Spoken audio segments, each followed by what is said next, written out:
The universe operates on principles we understand: physics, chemistry, the fundamental laws of cause and effect. Starfleet has encountered species of pure energy, beings that exist outside linear time, and entities that defy conventional biology. But what happens when something arrives that challenges the very definition of life itself? When consciousness exists not in organic tissue but in circuits and steel? When warriors older than human civilization bring a war that has raged since Earth's ancestors crawled from primordial seas?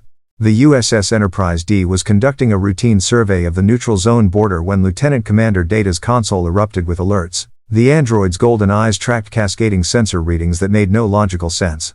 "Captain," Data said, his voice carrying that distinctive lack of inflection that marked him as artificial, "I am detecting a massive subspace distortion bearing 27 Mark III. The energy signature is unprecedented." Captain Jean-Luc Picard rose from his command chair, tugging his uniform tunic straight, a habitual gesture when facing the unknown. On screen, the view screen shimmered, revealing a wound in space itself. Violet and crimson energy spiraled outward from a central point, tearing at the fabric of reality like clawed fingers ripping through silk. Arcs of something that wasn't quite lightning and wasn't quite plasma discharged in patterns that seemed almost deliberate. "Magnify," Picard ordered. The image zoomed, and the bridge crew fell silent. Through the subspace rupture, massive metallic objects were emerging, angular, alien, and utterly unlike any known spacecraft. They tumbled through the dimensional tier, trailing energy signatures that made the Enterprise's sensors scream with contradictory data. "Counselor?" Picard glanced at Deanna Troi. The half-betazoid empath frowned, her dark eyes distant. "I sense something. Not thoughts exactly, but impressions. Pain, determination, and anger. Ancient, burning anger. The objects are decelerating," Data reported. "They appear to be exerting some form of thrust control despite having no visible propulsion systems. Mass readings are fluctuating impossibly. One moment reading is several thousand metric tons. The next moment significantly less." "Are they ships?" Commander William Riker asked, stepping closer to the view screen. "Unknown, number 1, Picard replied. Then, to Data, hail them on all frequencies. Before Data could comply, the subspace rupture discharged a final pulse of energy that sent the Enterprise rocking.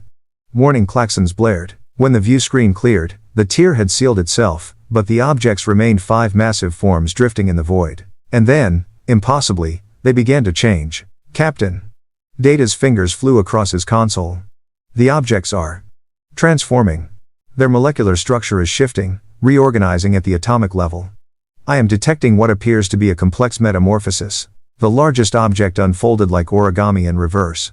Metal plates shifted, rotated, expanded.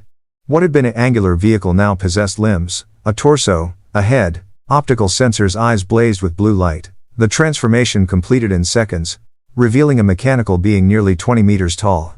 Its form humanoid but undeniably alien in its construction. 4 other objects completed similar transformations.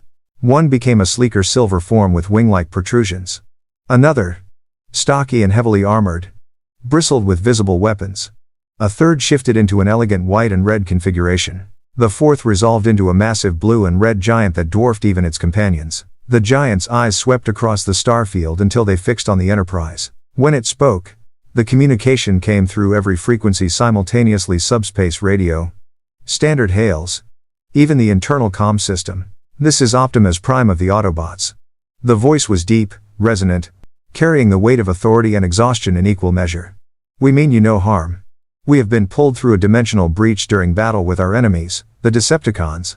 If you are receiving this transmission, know that we seek only temporary refuge and resources to repair our transwarp systems and return to our own reality." The bridge crew exchanged glances. Picard's mind raced through centuries of first contact protocols, but none quite covered mechanical beings the size of shuttlecraft claiming to be refugees from another dimension. "Mr. Data," Picard said quietly. "Analysis? The being's statement is consistent with sensor data, Captain. The subspace rupture was indeed dimensional in nature, a tier between parallel universes or perhaps alternate quantum realities. The energy signatures surrounding these Autobots contain exotic particles that do not exist in our periodic table. I am detecting what might be described as a unique form of biomechanical energy emanating from their core structures. It is similar to, yet distinctly different from, my own positronic matrix." "Are they alive?" Troi asked softly. Data tilted his head. That question has profound philosophical implications, Counselor. They demonstrate individual consciousness, independent decision-making capability, emotional responses detectable in their communication patterns, and self-awareness. By every metric we use to define sentience, they qualify. Yet they are clearly constructed rather than evolved organically. Like you, Picard observed. Indeed, Captain. Though their technology operates on principles I cannot yet comprehend. Riker leaned toward Picard. Could be a trick. We've seen plenty of aliens use deception. We have also encountered countless life forms that defied our initial understanding, Picard countered. He straightened, making his decision. Open a channel, Mr. Worf. The Klingon security chief's fingers moved across tactical. Channel open, Captain. This is Captain Jean-Luc Picard of the Federation Starship Enterprise. Optimus Prime. Your arrival has been noted and your situation understood. However, I must inform you that you have emerged in a region of space claimed by both the United Federation of Planets and the Romulan Star Empire, specifically in what we call the neutral zone. Your presence here could be interpreted as a hostile incursion by either power. There was a pause. Then Optimus Prime spoke again, and this time Picard detected something in that synthesized voice: weariness, perhaps. Or wisdom earned through unimaginable trial. Captain Picard, the Autobots have been at war for over 4 million of your years. We have learned to recognize warriors and peacekeepers. Your vessel carries weapons, yet your first act was communication rather than aggression. Your words speak of political complexity and diplomatic concern. These are the behaviors of those who value life. The blue optics seem to focus directly on the view screen, as if the mechanical giant could see through space itself. We have no desire to complicate your conflicts, but I must warn you, if we were pulled through the dimensional breach, it is likely that our enemies followed. The Decepticons will not share our restraint. As if summoned by those words, Data's console erupted with new alerts. Captain, I am detecting another subspace anomaly. Same configuration as before. Bearing 09 Mark 7. Multiple large objects emerging. Energy signatures match those of the Autobots but with distinctly more aggressive harmonic frequencies. The view screen split, showing both the Autobots and the new arrivals. These transformed with predatory fluidity, sharp angles, weapon systems already deployed, optical sensors burning crimson rather than blue. The largest was a study in brutal functionality. Silver and gunmetal gray, with a fusion cannon visible on its right arm that made the Enterprise's phasers look like toys. When this one spoke, the voice carried none of Optimus Prime's measured diplomacy. It was pure threat, refined through eons of conquest. Autobot scum. You cannot escape me, even across dimensional barriers. This new universe will kneel before Megatron, leader of the Decepticons. And you, Prime, will finally be destroyed. The Decepticon leader raised his fusion cannon, and space lit up with purple-white energy that tore through the void toward the Autobots. Red alert. Picard barked.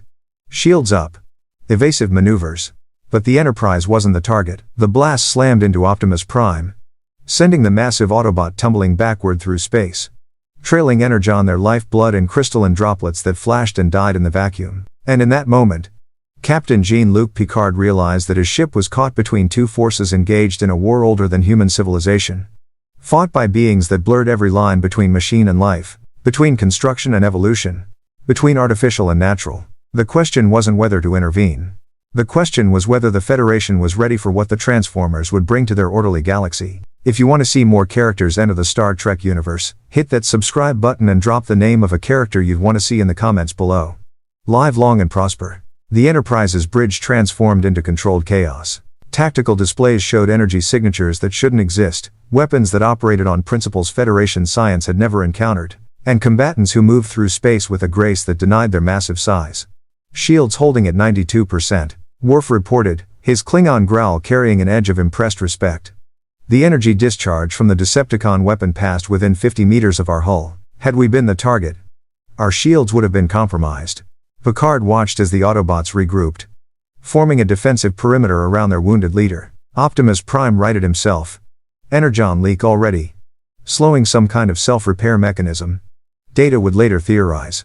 The other Autobots moved with military precision, their weapon systems coming online with efficiency born of millions of years of warfare. Captain, Data said, his fingers dancing across his console, I am detecting energy buildup in both groups. I believe they are preparing for sustained combat. Given the power levels involved, any exchange will likely damage our shields significantly if we remain in proximity. Distance to the Romulan neutral zone border? Picard asked. 400,000 kilometers. Sir. We are technically on the Federation side. But barely. Riker crossed to the tactical station. If the Romulans detect this kind of firepower, they'll scramble warbirds. They'll either try to capture these beings or destroy them to prevent us from acquiring the technology. Agreed. Picard's mind worked through the variables. First contact protocols demanded he establish communication, determine intent, and facilitate peaceful resolution. But those protocols assumed rational actors willing to negotiate. The Decepticons had opened fire within seconds of arrival. Mr. Worf, put me through to both groups, all frequencies. Channel open, sir. Picard stood, projecting authority through posture and voice skills honed through decades of command. This is Captain Picard of the USS Enterprise to all Cybertronian vessels. You are in United Federation of Planet Space. By treaty and law, I cannot permit hostile action in this region. I order both parties to power down weapons and prepare for diplomatic discussions aboard this vessel. The response was immediate and came from two directions simultaneously. Optimus Prime's voice carried measured respect. Captain Picard, we will comply. The Autobots seek only peace and a means to return home. We have no quarrel with your Federation. Megatron's response dripped with contempt. I take orders from no one, organic. Your primitive vessel is irrelevant to Decepticon conquest. Interfere, and you will be atomized alongside the Autobots. Friendly, Riker muttered. Data tilted his head. Captain, I should note that despite Megatron's dismissive language, I am detecting significant sensor sweeps emanating from the Decepticon formation. They are analyzing our vessel with considerable thoroughness. This suggests they are not as dismissive as their leader's rhetoric implies. Tactical assessment, Mr. Worf? The Klingons' response was immediate. In single combat, either group would likely destroy the Enterprise within minutes. Their weapons operate at energy levels comparable to our main phaser arrays, yet they are individual combatants rather than capital ships. Their armor appears resistant to conventional weapons. However, Worf's lips curved in something that might have been a smile. They have been in conflict with each other for over 4 million years. They are exhausted, damaged, and in an unfamiliar environment. They are also clearly low on whatever fuel source powers them. I detect desperation beneath the bravado. Counselor Troy. The empath's eyes were distant, her consciousness reaching across space to touch the minds of beings that shouldn't have minds at all. The Autobots radiate determination, loyalty, and a deep exhaustion. They want this war to end, but they can't stop fighting, not while the Decepticons threaten innocent life. Optimus Prime himself is. She paused, struggling for words. He carries the weight of billions of deaths. Captain. The guilt is overwhelming. And the Decepticons? Rage. Hunger. Ambition. But underneath. Troy frowned. Underneath there's something else. Fear. Perhaps. Fear of obsolescence. Of irrelevance. They define themselves through conquest. Without it, they have no purpose. Space erupted with weapon fire. The Decepticons opened up with everything fusion cannons, missiles that twisted through vacuum with impossible agility, energy beams that left after images on the view screen. The Autobots returned fire. Their weapons singing through subspace with harmonic frequencies that made the Enterprise's hull vibrate. Evasive. Picard ordered. Lieutenant Commander Geordi LaForge's hands flew across the con. The Enterprise dove, warp nacelles flaring as the ship dropped below the combat plane. A missile meant for the Autobot called Prowl streaked past their position, close enough that its proximity sensors lit up the tactical display. That was too close, Riker said grimly. Captain. Data's voice carried unusual urgency. I am detecting another energy buildup. But not from either Cybertronian faction. The Romulan vessel Valdor has decloaked at bearing 18 Mark 5, distance 300,000 kilometers. She is a Dederite X-class warbird. They are arming disruptors and torpedo bays. The view screen split 3 ways. The Autobot-Decepticon battle continued to rage. The Romulan warbird, its massive green hull adorned with the raptor insignia of the Star Empire, hung in space like a predator that had just spotted prey. Incoming transmission from the Valdor, Worf announced. Audio only. On screen. The voice that emerged was smooth, cultured, and utterly cold. Captain Picard. This is Commander Tomalak of the Romulan warbird Valdor. You will withdraw your vessel immediately. These constructs have entered Romulan sensor range and therefore constitute a security matter for the Empire. We will take custody of both groups for analysis. Tomalak. Picard kept his voice neutral, though he knew the Romulan commander well. They had faced off multiple times across the neutral zone, engaged in the deadly chess game of interstellar politics. These beings are in Federation space. They fall under our jurisdiction. Your jurisdiction ends where our security concerns begin, Captain. These machines possess technology far beyond Federation capabilities. We cannot allow you to monopolize such an advantage. They're not technology, Picard said sharply. They're sentient beings caught in a conflict not of their making. A pause. Then Tomalak's voice returned, tinged with amusement. How very Federation of you, Picard. Anthropomorphizing weapons systems because they speak. Tell me, do you also grant rights to your photon torpedoes if they develop personality subroutines? Before Picard could respond, a new voice cut through all channels, synthesized, powerful, and radiating barely controlled fury. Enough. The combat between Autobots and Decepticons ceased as if someone had thrown a switch. Both groups oriented toward the Enterprise and the Romulan warbird. When Optimus Prime spoke again, his voice carried the authority of one who had commanded armies when Rome was still a dream. You speak of us as property to be claimed. You debate our nature as if we were curiosities rather than individuals. You threaten each other while we fight for survival in your midst. The massive Autobots' optics blazed brighter. I am Optimus Prime, bearer of the matrix of leadership, leader of the Autobots. I have defended my world and countless others for 4 million years. I have made peace with enemies, sacrificed allies, and carried the burden of civilization's survival. I will not be analyzed by either of your governments. Megatron's laughter echoed across all frequencies, harsh and mocking. Well spoken, Prime. For once, we agree. Though I suspect our reasons differ. The Decepticon leader trained his fusion cannon on the Romulan warbird. I am Megatron, rightful lord of Cybertron and future master of the cosmos. You, Romulan, speak of taking custody? I will show you what the Decepticons do to those who presume to control us. Tomalak, pull back, Picard said urgently. You don't understand what you're facing. I understand opportunity when I see it, Picard. Valdor, fire at will. Emerald disruptor beams lanced out from the warbird, targeting Megatron. The Decepticon leader didn't even attempt to dodge. The energy splashed across his chassis, scorching but not penetrating. He laughed again. Impressive light show. Our turn. The fusion cannon hummed, building charge. Energy readings spiked into ranges that made Data's console scream warnings. When Megatron fired, the blast carved through space with the force of a small star-going supernova. It struck the Valdor's shield's dead center, and the massive warbird tumbled backward, her shields collapsing to 30% in a single hit. Valdor is retreating, Worf reported. She is recloaking and falling back across the neutral zone border. Wise decision, Megatron said. Now, Prime, shall we finish what we started? But Optimus Prime wasn't looking at his ancient enemy. He was looking at the Enterprise. At the small ship crewed by organic beings who had tried however inadequately to establish peace. When he spoke, it was only on the Enterprise's frequency. Captain Picard. You attempted to invoke law and reason in a situation you didn't understand. You didn't immediately attack either faction. You tried to communicate. There was a long pause. The Autobots would speak with you. Will you grant us audience aboard your vessel? We have much to discuss. And little time. Our Energon reserves are critically low. Without refueling, all of us Autobot and Decepticon alike will enter stasis lock within your planetary day. Riker leaned close to Picard. Captain, we can't bring them aboard. They're too large, too dangerous. Mr. Data. Picard interrupted. Can our transporters handle their unique molecular structure? Data worked his console. Unknown. Sir. Their matter-energy composition is unlike anything in our database. However, I am detecting what might be adaptive shielding in their systems.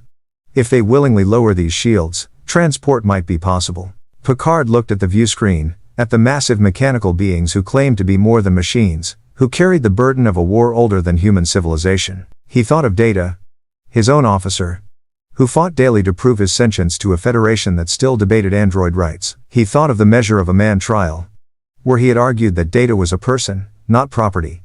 How could he deny these beings the same consideration? Optimus Prime. We will receive a delegation. However, our transporter technology may not accommodate your size. Can you reduce your mass? Negative. Captain. Our transformation capabilities are limited to predetermined configurations. However, I can send a single representative, one small enough to beam aboard safely. From the Autobot formation, the smallest figure detached. As it approached, Data's sensors refined their readings. Captain, the approaching Autobot is approximately 5 meters tall. Still large. But our cargo transporter could accommodate. Make it so. Transporter room 3. Counselor. Data, Worf, you're with me. Number 1, you have the con. Picard strode toward the turbolift, aware that he was about to meet a being that would challenge everything the Federation thought it knew about life, consciousness, and the nature of sentience itself. Behind them, in the cold vacuum of space, Megatron watched and calculated. The Federation was weak, sentimental, bound by rules that the Decepticons would exploit without mercy, and somewhere in this new universe, there were surely resources, technology, and conquered civilizations waiting to fuel the Decepticon cause. The war had found a new battlefield. And this time, the Federation would be caught in the crossfire. Transporter Room 3 was designed for cargo, not visitors. The pad could accommodate containers up to 6 meters in height, but it had never been intended for living beings, especially not sentient mechanical warriors from another dimension. Chief O'Brien stood at the console, his experienced hands hovering over controls as he studied readings that made no sense. "Captain, I'm getting some strange feedback from the targeting scanners," O'Brien said as Picard entered with his officers. "Whatever these beings are made of, it's playing havoc with the pattern buffers. I can get a lock, but I can't guarantee a clean transport." "Do your best, Chief," Picard said. He positioned himself at the front of the room. Worf slightly behind and to his left, protection without obvious threat. Data stood to his right, golden eyes fixed on the transport pad with undisguised fascination. Troy remained near the doorway, her empathic senses already reaching out. "Energizing," O'Brien said. The transporter beam coalesced with its characteristic shimmer, but the process was wrong. The beam flickered, stuttered, reformed. Energy readings spiked and plummeted. For a terrifying moment, Picard thought they were witnessing a transport accident, a sentient being scattered across subspace, screaming into the void. Then the beam stabilized, and the Autobot materialized. He was smaller than Optimus Prime but still towering nearly 5 meters, of yellow and black metal configured in a distinctly humanoid shape.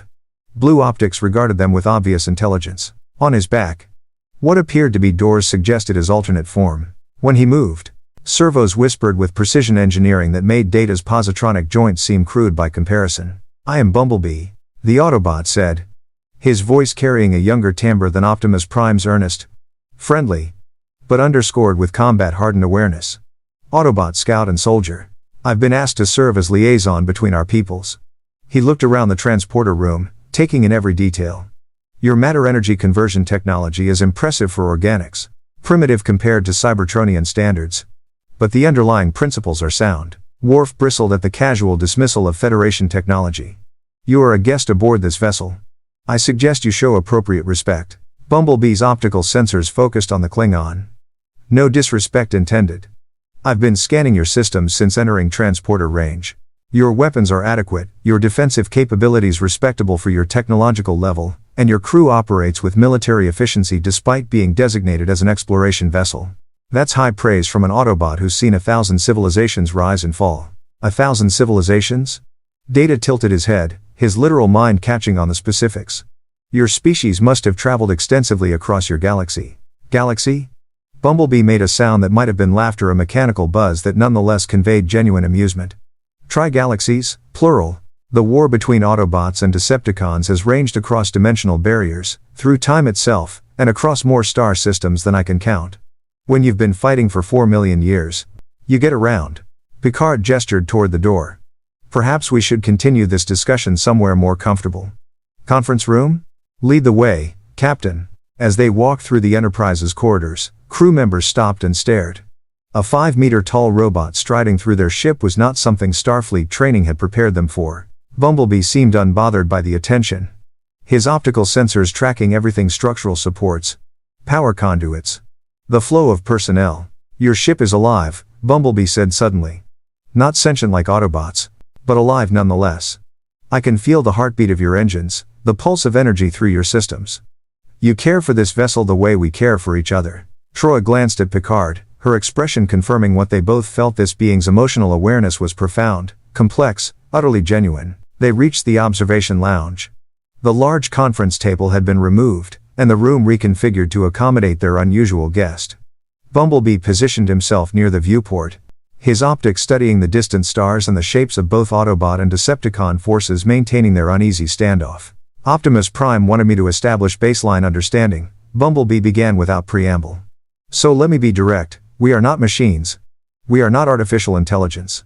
We are Cybertronians, a species that evolved on a planet called Cybertron in a universe parallel to yours. Our bodies are mechanical, Yes, but they house what we call Spark's unique quantum signatures that are, for lack of better terms, our souls. Data leaned forward. His attention absolute. You are claiming consciousness independent of programming? True self-awareness? I'm claiming more than that. I'm claiming we feel, we dream, we create art and philosophy, we love and we grieve. We have cultures, religions, political systems, and everything that defines a living civilization. The fact that we're made of metal instead of meat doesn't make us any less alive than you are. The Federation recognizes the rights of artificial intelligences, Picard said carefully. Commander Data is a Starfleet officer with full legal status as a sentient being. Your nature as mechanical life would not prevent us from treating you with appropriate dignity. Artificial intelligence. Bumblebee's voice carried an edge now. That's the problem with your perspective, Captain. Data was built by an organic creator, correct? He was constructed with purpose and programming? Data nodded. Dr. Noon Yen Soong created me at the Omicron Theta colony.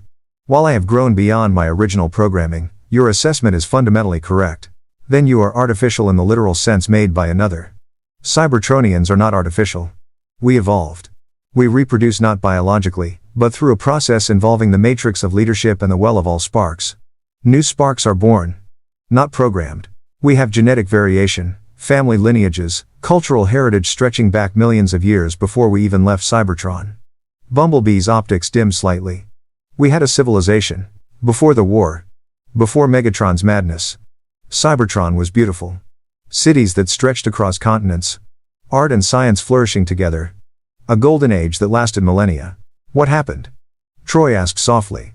The same thing that happens to most civilizations. Eventually ideology became dogma, disagreement became conflict, conflict became war. Megatron believed that Cybertron's rigid caste system was strangling our potential.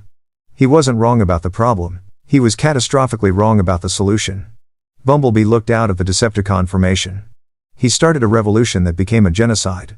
Cybertron is a dead world now, Captain. The war consumed everything. We've been fighting across the stars ever since, dragging other species into our conflict, leaving devastation in our wake. And you cannot simply stop? Picard asked. Can you stop a river from flowing? Can you convince a star not to burn? The Decepticons don't want peace, Captain. They want subjugation, conquest, domination. Every world they touch becomes a resource colony, every species they encounter becomes slave labor or target practice. The Autobots fight because if we don't, countless civilizations die. We've saved millions of worlds. We've also failed to save millions more. The weight of that confession hung in the air. Worf shifted uncomfortably, recognizing the burden of a warrior who has fought too long, seen too much death, and cannot find a way to end the killing. Your Energon reserves are depleted, Data said, steering the conversation toward practical matters. Can you explain the nature of this substance? Perhaps we can synthesize an equivalent. Energon is. Bumblebee paused, searching for words. It's the lifeblood of Cybertron. Crystallized energy that forms naturally in our home dimension. It's part fuel, part nutrient, part life force. Without it, our sparks cannot maintain cohesion within our bodies. We enter stasis lock, a coma-like state that can last indefinitely but leaves us vulnerable. If our bodies are destroyed while in stasis lock, our sparks dissipate. We die. And there is no Energon in this universe, Picard said, understanding the stakes. None that we've detected. Our reserves will last perhaps 18 of your hours before we start dropping into stasis. Decepticons first. Their aggressive combat style burns Energon faster than us. Bumblebee met Picard's gaze directly. Captain, I need you to understand what will happen if the Decepticons enter stasis lock in your space. Megatron won't accept defeat. He'll self-destruct, taking his warriors and anyone nearby with him. He'd rather die than be captured. And if we Autobots enter stasis first? He didn't finish. He didn't need to. The Decepticons would have free reign, Worf growled. Exactly. And trust me, Lieutenant, you don't want that. We've seen Megatron liberate civilizations before. It doesn't end well for the organics. Picard stood and walked to the viewport, hands clasped behind his back in his characteristic pose of deep thought. The Autobots and Decepticons hung in space like pieces on a chessboard, but the game's rules were still being written. While you were speaking, Data said, I took the liberty of analyzing the Energon residue left in space from the earlier combat. Its molecular structure is extraordinarily complex, but I believe I can identify the fundamental components. However, synthesis would require resources we do not carry aboard the Enterprise. We would need access to a starbase facility, or, preferably, A planetary industrial complex. The nearest Federation starbase is 12 hours away at maximum warp, Picard said. That doesn't leave sufficient margin for error. There is another option, Bumblebee said quietly. A riskier one. Our sensors detected a Class M planet in this system. Fourth orbit, pre-warp civilization.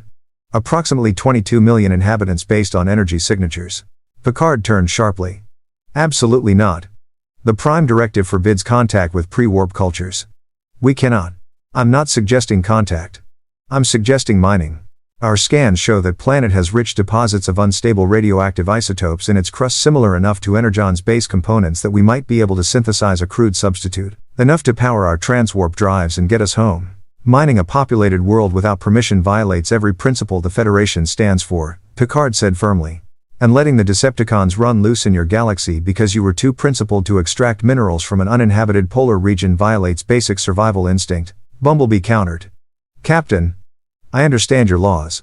The Autobots have our own version, the code of ethics that governs our interactions with organic life. We don't interfere with developing civilizations, we don't impose our war on innocent bystanders, and we sure as hell don't strip mine inhabited worlds for resources. But we also don't let genocide happen when we have the power to prevent it. Sometimes, survival requires compromises. Compromise is how ethics become negotiable. Picard said. Once you justify one violation, you can justify anything. Data interrupted. His voice carrying unusual urgency. Captain, I am receiving a transmission from Starfleet Command. It has been routed through multiple subspace relays and is marked Priority 1, Security Level Ultra. It appears that word of the Cybertronian arrival has already reached Federation leadership. Put it through, Picard said. Admiral Nechaev's face appeared on the view screen. Her expression carved from ice. Captain Picard, I'm ordering you to maintain your position and prevent any Cybertronian vessels from leaving the neutral zone. Starfleet Science Division is dispatching a research team to study these beings. The technology they represent could revolutionize Federation capabilities. Hold them there by any means necessary. Nechaev out. The transmission ended before Picard could respond. Bumblebee's optics blazed brighter, and when he spoke, his voice carried the edge of someone who had heard those words or variations of them 1,000 times before. By any means necessary. That's how it always starts. Isn't it? The polite words, the strategic thinking, the greater good arguments. And then suddenly we're property again, specimens to be studied, weapons to be controlled. He stepped toward Picard. And for the first time, his massive size felt threatening rather than impressive. I've seen this pattern play out across a dozen civilizations, Captain. It never ends well. So here's what happens next. You either help us find a way home, or the Autobots will take what we need and leave. We won't hurt anyone if we can avoid it. But we will not become your science project. Worf's hand moved toward his phaser. Picard raised a hand to stop him. Stand down, Lieutenant. He looked up at Bumblebee, meeting those alien optical sensors without flinching. I don't follow orders that violate my principles, Bumblebee. Admiral Nechaev can threaten my career, but she cannot command me to treat sentient beings as property. Commander Data is proof of that. I risked everything to establish his rights as an individual. Then what do you suggest? Bumblebee asked, his hostility fading into cautious hope. Before Picard could answer, alarms shrieked through the Enterprise. Worf's comm badge chirped, and Riker's voice came through urgently. Captain, to the bridge. The Decepticons are moving. They're heading for the Romulan neutral zone at full thrust. The Valdor has decloaked with 2 additional warbirds. Sir, it looks like Megatron is about to start a war. Picard and Bumblebee's eyes met, organic and mechanical, but in that moment, sharing the exact same realization. The Decepticons weren't interested in following rules or negotiating for resources. They were going to take what they wanted, and anyone who got in their way would burn. And the Romulan Star Empire, with its fleet and its paranoia and its massive industrial complex, had just become Megatron's target. The bridge was controlled chaos when Picard arrived. Bumblebee's heavy footfalls echoing behind him. The Autobot scout was too large for the turbolift. He'd had to use a cargo shaft. With Chief O'Brien hurriedly overriding safety protocols. Now he stood at the rear of the bridge, his 5-meter frame dwarfing even Worf, his optical sensors tracking every display with military precision. Report, Picard ordered. Sliding into his command chair, Riker gestured to the view screen. The Decepticons accelerated toward Romulan space 3 minutes ago. Commander Tomalak's warbird Valdor attempted to block their approach. Megatron destroyed her port nacelle with a single shot. No warning, no negotiation. The warbird is crippled and drifting. 2 additional Dedorite X-class vessels have decloaked and are moving to intercept, but He trailed off, letting the tactical display speak for itself. The Decepticons moved through space like predators, fast, aggressive, utterly confident. Megatron led the formation, his massive frame bristling with weapons that glowed with building energy. Behind him flew 4 others.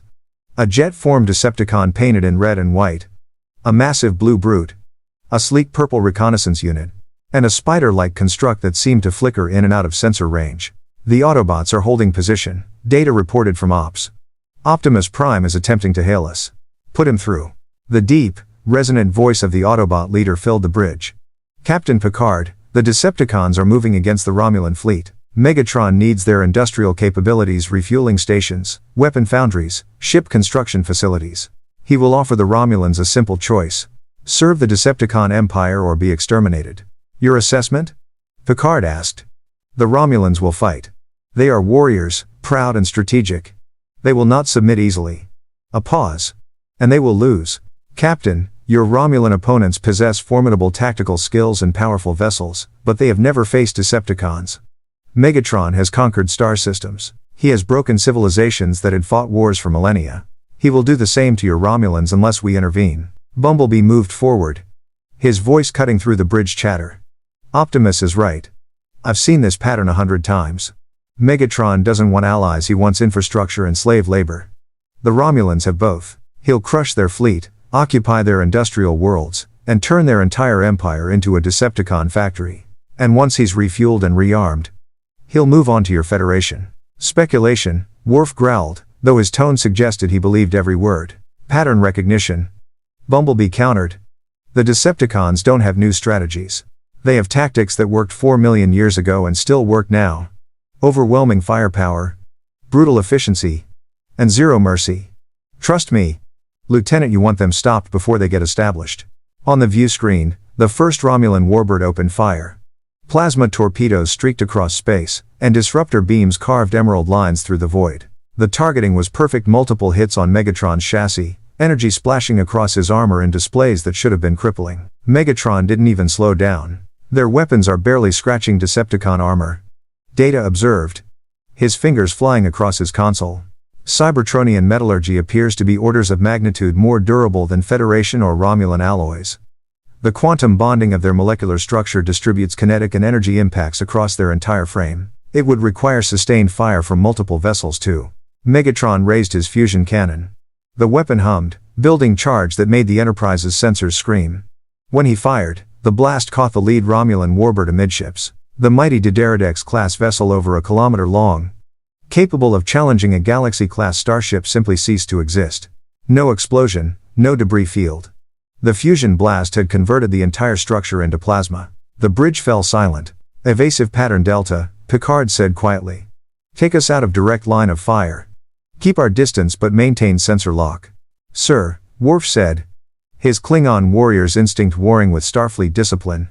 We cannot simply watch the Romulans be destroyed. They are enemies, yes, but they are also honorable opponents. There is no honor in standing aside while they are slaughtered. Picard looked at his security chief, seeing the struggle in Worf's eyes, the same struggle happening in his own mind. The Romulans were adversaries.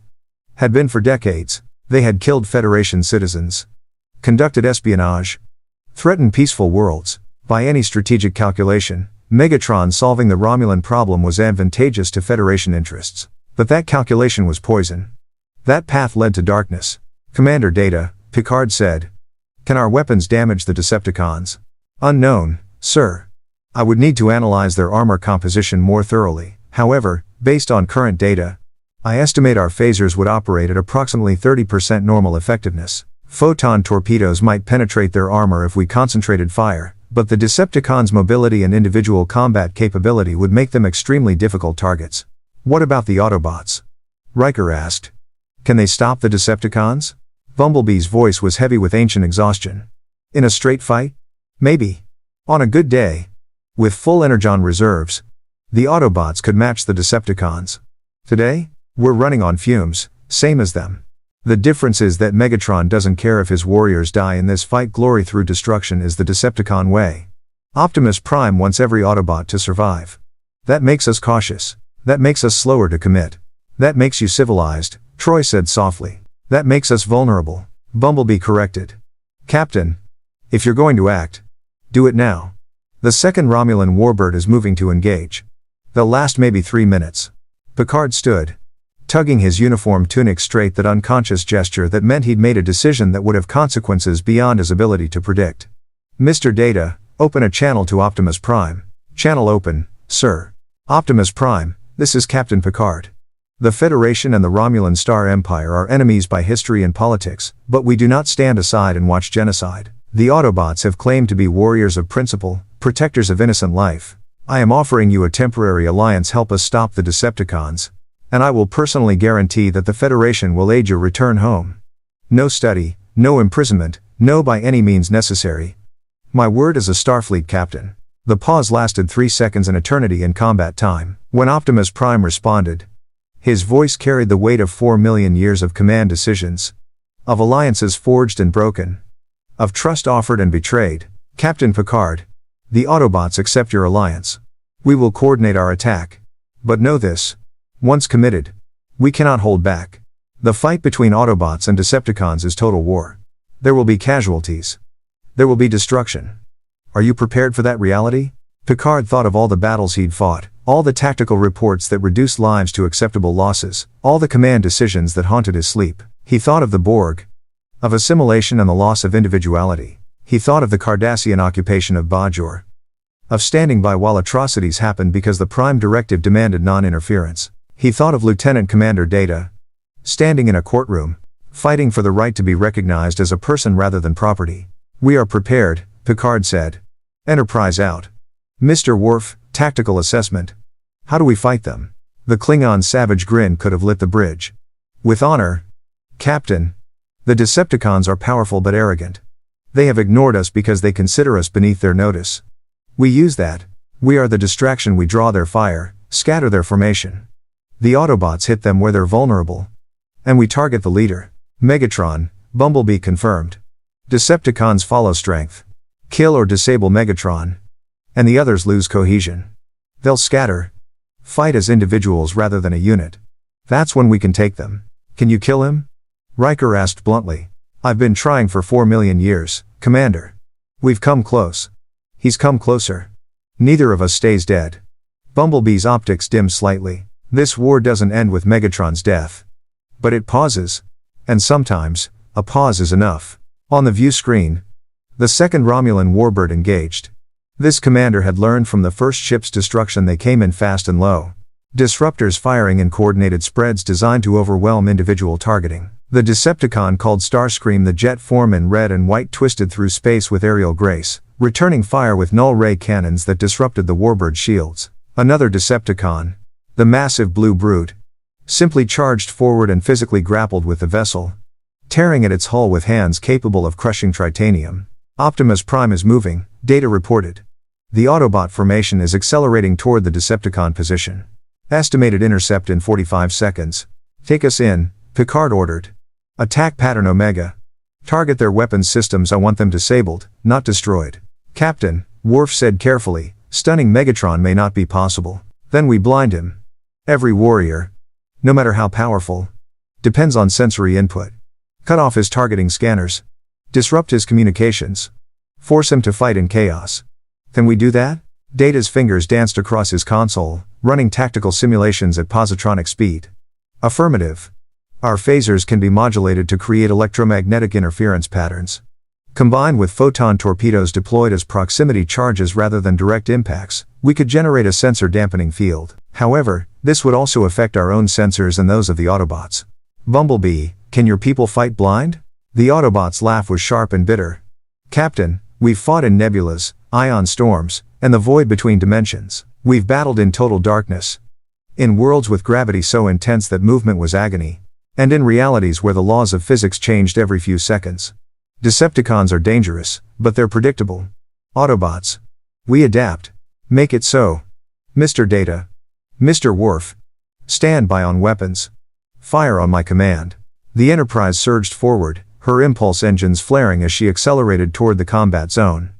The ship wasn't built for this. She was an explorer, a diplomat, a vessel of science and discovery. But she was also a Galaxy-class starship, armed with phaser arrays that could level cities and torpedo bays that could crack planets. And her captain was Jean-Luc Picard, who had faced the Borg, Q, and the darkness of his own soul and emerged unbroken, entering weapons range in 10 seconds.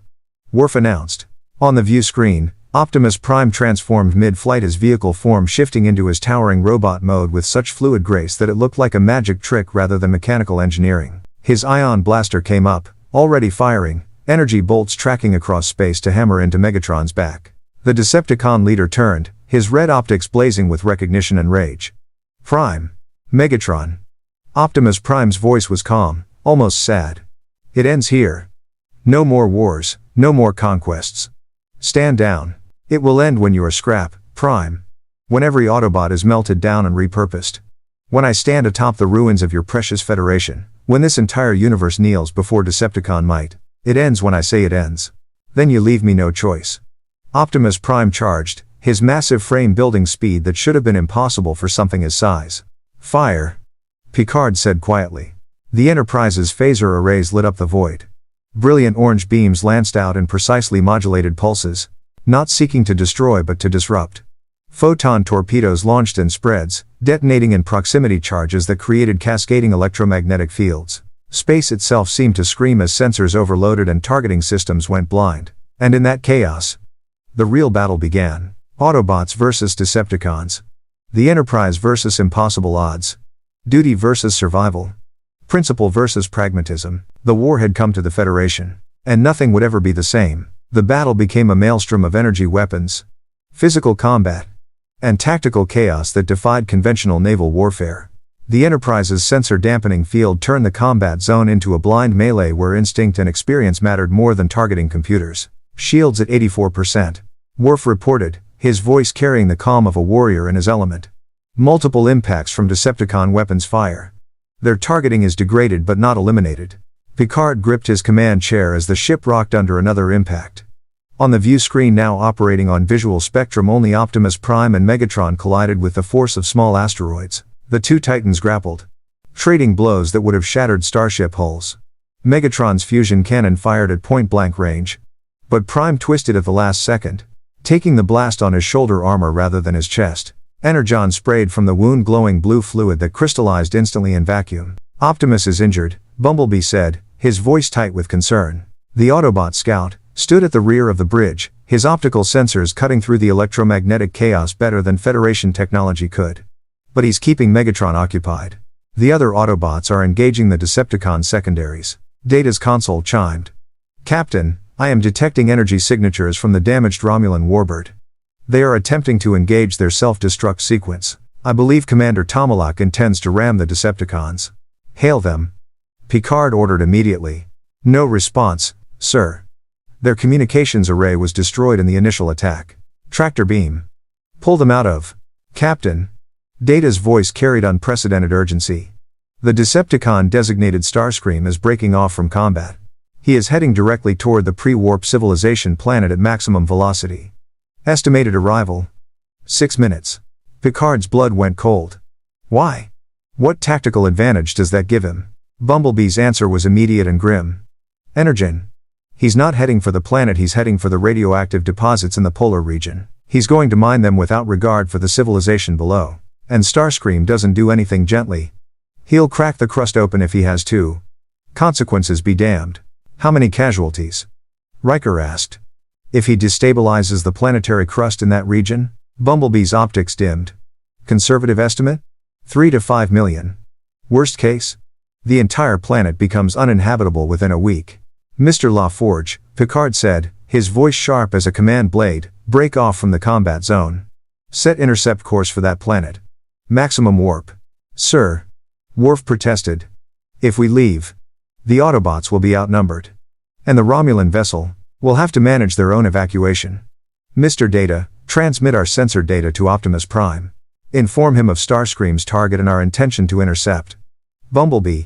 Can your leader handle the remaining Decepticons? The Autobot scout was already moving toward the turbolift. 4 against 3?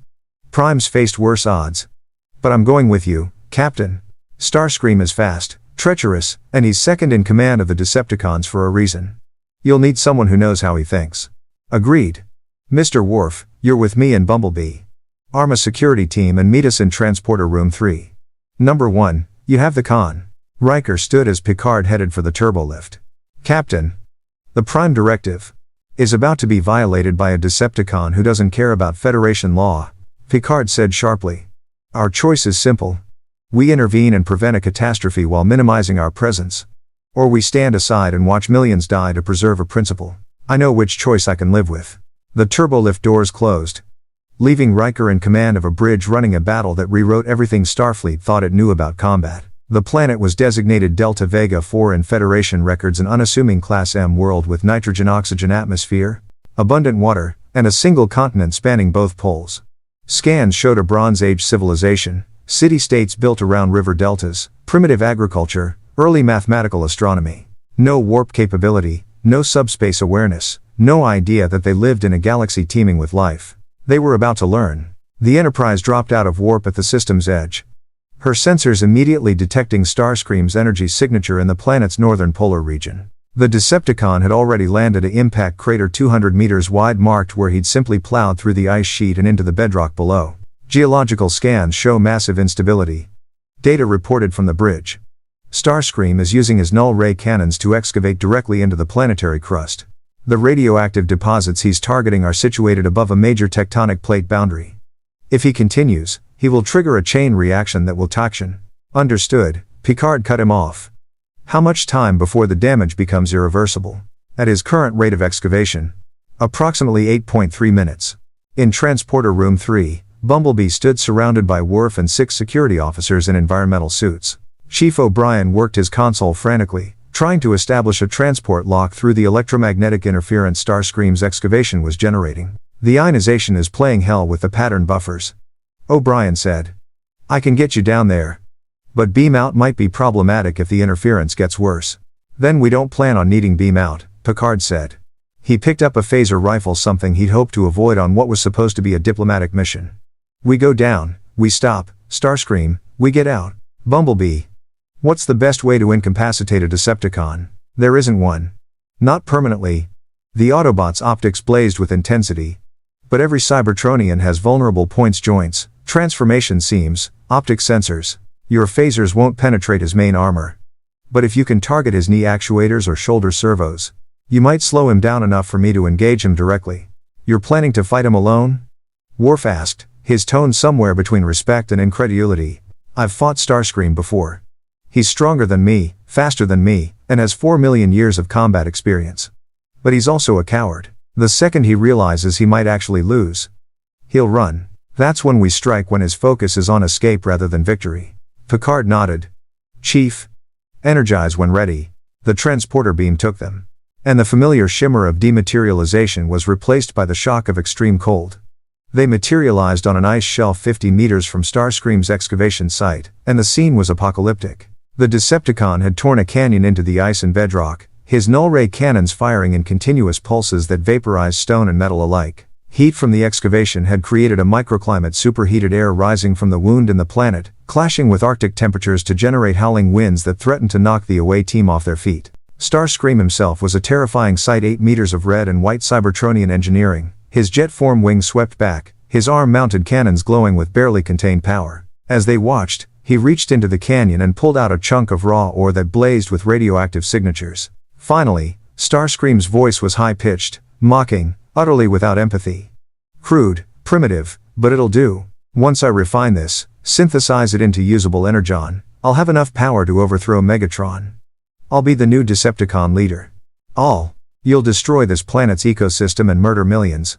Picard shouted over the wind. Starscream turned, his red optics focusing on the away team. For a moment, he seemed genuinely surprised that organics would dare confront him. Then he laughed, a sound like tearing metal. Organics? Always so concerned with other organics. Tell me, little creatures, do you weep for the bacteria you kill when you sterilize your medical facilities? Do you mourn the plants you harvest for food? These primitives are irrelevant, they don't even know I'm here. They will when you trigger a tectonic catastrophe, Bumblebee said, stepping forward. Stand down, Starscream. You're outnumbered and outgunned. By what? A scout and some fleshy soldiers with toys? Starscream's cannons swiveled toward them.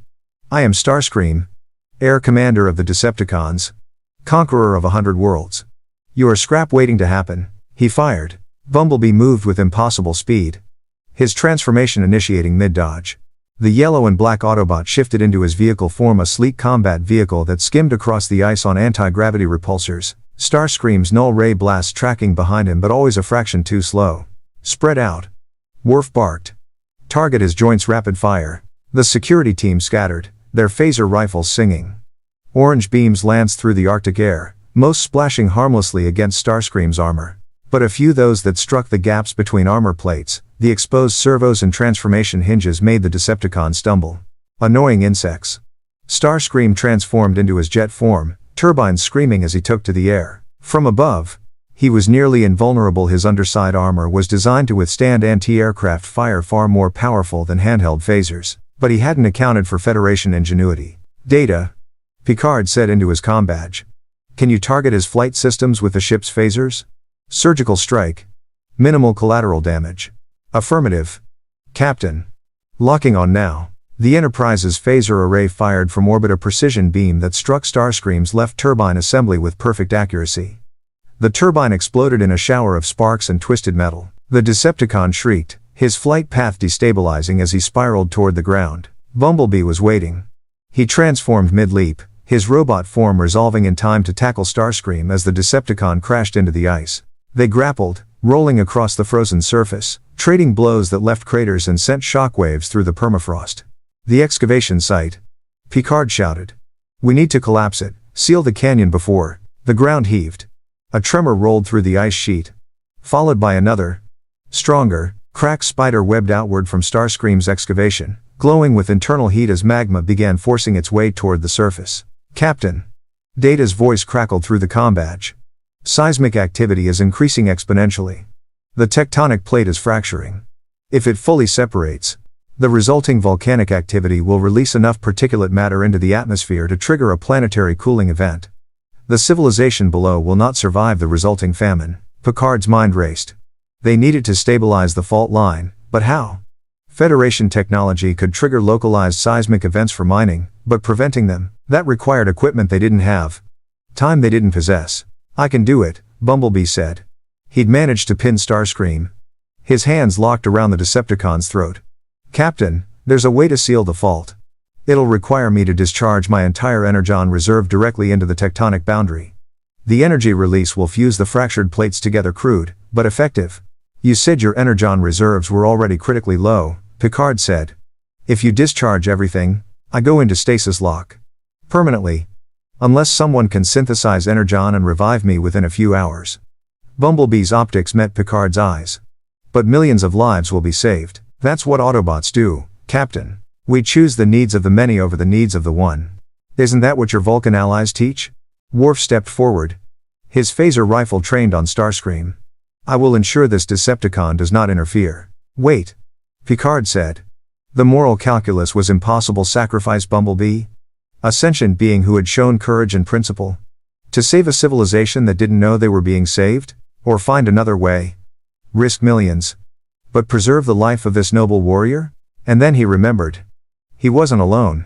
Data, can we use the Enterprise's deflector array to generate a onverse tachyon pulse targeted at the fault line? Theoretically, it should. Create a temporal stasis field that temporarily freezes seismic activity. Data finished. Captain. That is brilliant. However, the energy requirements would be substantial. And we would need precise targeting data. I can provide that, Bumblebee said. Still holding Starscream down. My sensors are more advanced than yours. I'll transmit the exact coordinates. Do it, Picard ordered. And Bumblebee, thank you for being willing to sacrifice yourself. But today, nobody dies. That's an order. The Autobots' optics brightened something that might have been a smile. If mechanical beings could smile. Yes, sir, Captain. The Enterprise's deflector dish pulsed, sending an invisible wave of temporal energy into the planet's crust. The tectonic activity stuttered, slowed, stopped. The fault line stabilized, and Starscream, seeing his opportunity slipping away, made his move. He activated his emergency thrusters, short-range jets designed for combat maneuvers, and blasted upward, breaking free from Bumblebee's grip. Before anyone could react, he transformed and rocketed skyward on his single functioning turbine, trailing smoke and energon but escaping. Should we pursue? Worf asked. Picard watched the Decepticon disappear into the upper atmosphere. No. Let him run back to Megatron and report his failure. Sometimes, the message is more important than the capture. His combadge chirped. Riker's voice came through, urgent but controlled. Captain, you need to get back here. The battle's over, but the situation is complicated. Explain. Optimus Prime defeated Megatron. The Decepticon leader is injured, maybe dying. The other Decepticons have retreated to a moon in the outer system. And the Romulans. Riker paused. The Romulans want to talk. They want to meet the Autobots. And, Captain, they're offering an alliance. Picard closed his eyes. Of course. The Romulans had seen Cybertronian power firsthand. They'd witnessed technology that could revolutionize warfare, and now they wanted to negotiate not with the Federation, but with warriors who might not understand the political complexities they were wading into. Beam us up, number 1.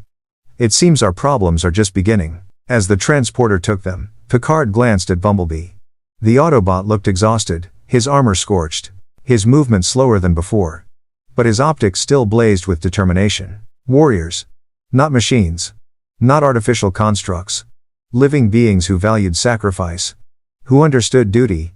Who chose principle over survival. The Federation had much to learn from them, and much to fear from what they represented. The Enterprise's sickbay had never been designed to accommodate a patient who massed several tons and stood 5 meters tall. Dr. Beverly Crusher stood in the cargo bay that had been hastily converted to a medical facility, her tricorder in hand, her expression oscillating between professional fascination and complete bewilderment. "I'm a doctor, not a mechanical engineer," she said, unconsciously echoing her predecessor's famous complaint.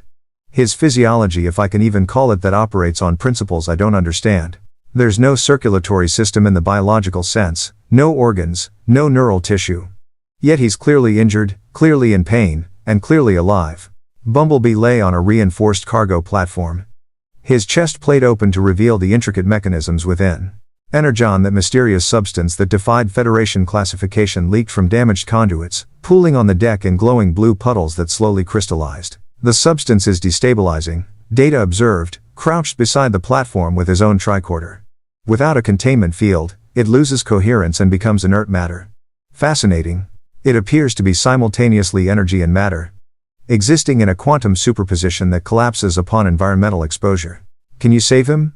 Picard asked quietly. Crusher looked up, her blue eyes troubled. "Jean-Luc, I don't even know where to start. His wound isn't bleeding in the conventional sense, it's leaking what appears to be his life force. I could try to seal the damaged conduits with a laser scalpel. But I have no idea if that would help or harm him. Then we ask someone who does know." Picard tapped his combadge. "Picard to bridge. Status of Optimus Prime?" Riker's voice came through. "He's in the main shuttle bay, Captain. Refused to come inside the ship, said his mass would stress the structural integrity. He's communicating with the remaining Autobots and with the Romulans. I'm on my way. Doctor, do what you can for Bumblebee. Data, assist her, and keep me informed of any changes." The shuttle bay had been depressurized and opened to space, the only way to accommodate Optimus Prime's towering form. The Autobot leader stood at the threshold, one hand gripping the bay's reinforced entrance to support his weight. Even through the force field that held atmosphere inside the ship, Picard could see the damage. Optimus Prime's left arm hung at an unnatural angle, his chest bore deep gouges where Megatron's fusion cannon had struck, and Energon dripped steadily from a dozen wounds. Yet he stood, unbowed, unbroken, radiating authority. 3 holographic displays floated in the vacuum before him, one showing the remaining Autobots, Prowl, Jazz, and Ironhide, according to the briefing Data had provided. One showing Commander Tomalak aboard a rescue vessel, and one showing a Romulan woman Picard didn't recognize. "Captain Picard." Optimus Prime's voice rumbled through the communication system. "Your timing is fortuitous, we are discussing the immediate future." Picard stepped to the force field edge, close enough to see the alien intelligence burning in those blue optics. "I was told the Romulans wished to negotiate." The unknown Romulan woman spoke, her voice cold and calculating. "I am Sub-Commander Sela, currently ranking officer of the Imperial Fleet in this sector. Commander Tomalak's vessel is crippled, and 2 warbirds have been destroyed by the Decepticons. We have witnessed power unlike anything in known space. Power that could shift the balance between the Empire and the Federation. Power we intend to acquire." "Acquire?" Picard felt his jaw tighten. "These are sentient beings. Not technology to be claimed." "Captain Picard speaks truth," Optimus Prime said. His voice weary but firm. The Autobots are not weapons to be purchased or allies to be bought. We seek only to return to our own universe and leave yours in peace. Sela's expression was unreadable. Then allow me to be direct, Optimus Prime. Your enemies, these Decepticons, have retreated to the fourth moon of this system's gas giant. Our sensors indicate they are constructing some form of installation using material harvested from the moon's surface. Whatever they're building, it's large, heavily fortified, and will be operational within 12 hours. You cannot return home until they're dealt with. The Federation cannot commit forces to a direct assault without violating treaties and sparking a sector-wide conflict, but the Romulan Star Empire has no such restrictions. You're offering military support, Riker said from beside Picard. In exchange for what? Knowledge.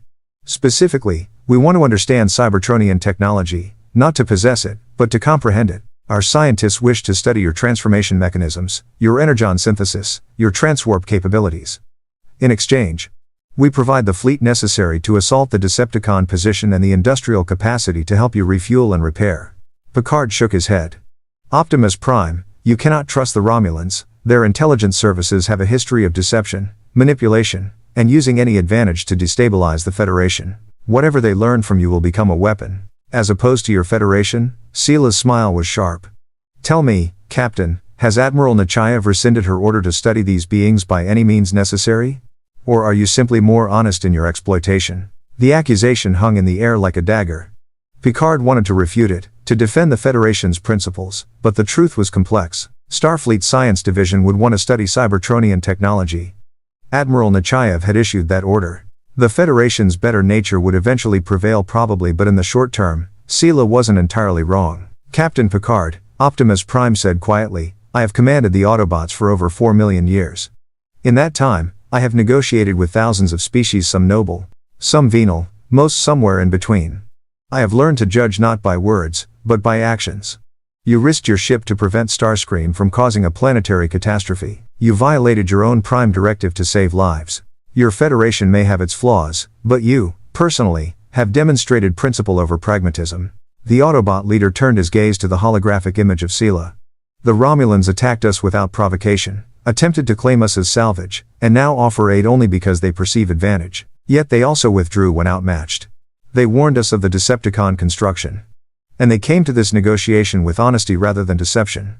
That, too, speaks to character. So you trust neither of us, Picard said. I trust that both of you will act according to your natures. The Federation will seek peaceful resolution and attempt to minimize casualties. The Romulans will seek strategic advantage and attempt to maximize their position. Both approaches have merit. Both have drawbacks. Optimus Prime's optics dimmed slightly, and for a moment, he looked impossibly old. The question is not whom I trust. The question is which approach gives us the best chance of stopping Megatron before he completes whatever he's building. Scans of the Decepticon installation show a massive energy collector, Data said, appearing beside Picard with a pad displaying sensor data. If I am interpreting the configuration correctly, they are constructing a device to harvest radiation directly from this system's star. Once operational, they would have effectively unlimited energy enough to synthesize Energon indefinitely and to power their transwarp systems. They'd be unstoppable. Jazz said through the holographic display, the Autobot's voice carrying an accent that suggested Earth's American South, a detail that made Picard wonder just how much contact Cybertronians had with humanity in their own universe. Give Megatron unlimited Energon, and he'll build an army. He'll conquer this whole sector within a month. Then we have no choice, Ironhide growled. We hit them now. Before they finish. With what forces? Prowl countered. His tactical processor clearly running scenarios. 3 Autobots. 1 damaged cruiser. And 1 Federation starship against 5 Decepticons in a fortified position with prepared defenses? The mathematics are not favorable. Which is why you need us, Sela said. 3 D-Diridex-class warbirds, fully armed and crewed. Combined with your forces, we have a chance. Picard stepped forward. And if we refuse to work with the Romulans? If the Federation handles this alone? Optimus Prime met his gaze. Then the Autobots will assault the Decepticon position alone. Knowing we will likely fail but unable to stand aside while Megatron arms himself. We will die with honor, and your Federation will face the Decepticons without us. Is that your preference, Captain? The silence stretched. Picard felt the weight of command crushing down on him, the same weight that had pressed on him in the Borg cube, in the Cardassian interrogation chamber, in every moment where the right choice and the smart choice diverged. Captain, Troy said softly, having entered the shuttle bay behind them. Optimus Prime is telling the truth. He will sacrifice himself and his people if that's what it takes. And he's desperate not for survival, but to prevent more death. He's lost so much, carried so much guilt. He can't bear to add another universe to his list of failures. Picard closed his eyes. When he opened them, his decision was made. Sub-Commander Sela, the Federation will cooperate with the Romulan Star Empire in this matter but under specific conditions. First, no weapons will be tested or reverse-engineered from Cybertronian technology without explicit consent. Second, any Autobot or Decepticon taken prisoner will be treated as a prisoner of war under the Kittimer Accords, not as salvage or research material. Third, once the threat is neutralized, the Romulans will withdraw to their side of the neutral zone and permit the Autobots to depart unhindered. And if we refuse these conditions? Sela asked. Then the Enterprise will defend the Autobots against both Romulan and Decepticon aggression. I will not permit sentient beings to be enslaved or exploited, regardless of their origin. Sela studied him for a long moment. Then, surprisingly, she smiled, not the sharp, predatory smile from before, but something almost genuine. You have honor, Picard, misguided, perhaps, but honor nonetheless. The Empire agrees to your terms. We will send tactical data within the hour. Sub-Commander Sela out. The holographic display winked out, leaving only the Autobots and the Enterprise crew. Optimus Prime, Picard said, you're injured. Your people are exhausted and low on Energon. Are you certain you can fight? Certain you can fight. The Autobot leader straightened, despite the obvious pain the movement caused. Captain, I have fought when my limbs were torn off, when my Energon reserves reached zero, when every tactical analysis predicted defeat. The Autobots do not surrender. We do not retreat, and we do not abandon those who show us principle. His optics blazed brighter. You stood between us and exploitation. You risked diplomatic incidents to protect beings you'd known for less than a day. That is the kind of ally worth fighting beside. Then we fight together, Picard said. He turned to Riker. Number 1, coordinate with the Romulan fleet. I want a tactical plan that plays to each force's strengths. Autobots provide close combat capability. Romulans bring heavy firepower. And we provide the element no one expects, Riker finished. The Enterprise does what she does best: adapt, improvise, and find solutions others miss. Precisely. Picard looked back at Optimus Prime. How long until your people are combat ready? We will be ready when needed, Captain. The Autobots have never let exhaustion or injury stop us. We will not start now. 6 hours later, Picard stood in the observation lounge, watching the combined fleet assemble. 3 Romulan warbirds, their emerald hulls bristling with weapons, held formation with the Enterprise. The Autobots maintained their own position, 4 massive mechanical beings who could transform into vehicles or weapons platforms at will, their armor scarred but their determination unshaken. It's an impressive sight, Riker said, standing beside him. Federation, Romulan, and Cybertronian forces working together. I never thought I'd see it. Neither did I, Picard admitted. But then, I never thought I'd meet a species that evolved as sentient machines. The universe continues to surprise us, number 1. The question is whether we're wise enough to learn from those surprises. Data entered the lounge, his expression, or rather, his lack of expression, somehow conveying concern. Captain, I have been analyzing Cybertronian physiology with Dr. Crusher. The results are troubling. Explain. Bumblebee's spark, the quantum signature that houses his consciousness, is beginning to destabilize. Without Energon to maintain cohesion, the spark will dissipate within 18 hours. The same applies to all Cybertronians, Autobot and Decepticon alike. If we do not find a way to synthesize Energon soon, they will all enter irreversible stasis lock. How soon is soon? Picard asked. For the Autobots, who have been conserving energy, approximately 24 hours. For the Decepticons, who have been expending energy in construction, perhaps 16. Captain, if we assault the Decepticon position and the battle extends beyond those time limits, everyone dies, Picard finished grimly. The Autobots, the Decepticons, all of them simply stop. Frozen forever unless someone develops Energon synthesis technology from scratch. Correct. And given Energon's unique quantum properties, developing such technology could take years, even with Cybertronian assistance. Picard looked out at the assembled fleet, at the warriors preparing for a battle they might not survive, at the alliance of ancient enemies forced together by desperate circumstance. Then we'd better make sure we win quickly, he said. And that the Decepticon's solar collector is intact when we do. Because if Megatron's device can generate Energon, it might be the only thing that saves any of them. That would require us to capture the installation rather than destroy it, Riker pointed out. Much more difficult. Everything about this situation is difficult. Number 1. What's one more impossibility? Picard turned from the viewport, his decision crystallizing. They would assault the Decepticon position. They would face enemies who had waged war for 4 million years. They would try to capture technology they barely understood, to save lives that challenged every definition of what life meant. And they would do it because that's what Starfleet did. That's what the Federation stood for. Even when the universe threw challenges that shouldn't exist into their path, they adapted. They persevered. They explored strange new worlds and sought out new life. Even when that life was composed of metal and circuits and quantum signatures called sparks. The battle for the moon and for the survival of the Cybertronians would begin in 12 hours. Picard just hoped it wouldn't end in tragedy. The fourth moon of the gas giant Theta 117 was a barren rock, its surface scarred by millennia of meteor impacts and volcanic activity long since cooled to silence. Now it bore new scars, massive excavations where Decepticons had torn into the crust, harvesting raw materials for their solar collector. The device itself rose from the moon's surface like a monument to conquest. A tower of alien architecture 300 meters tall, its surface covered in energy collectors that track the system's star with predatory focus. Sensor analysis confirms our worst fears, data reported from the Enterprise bridge.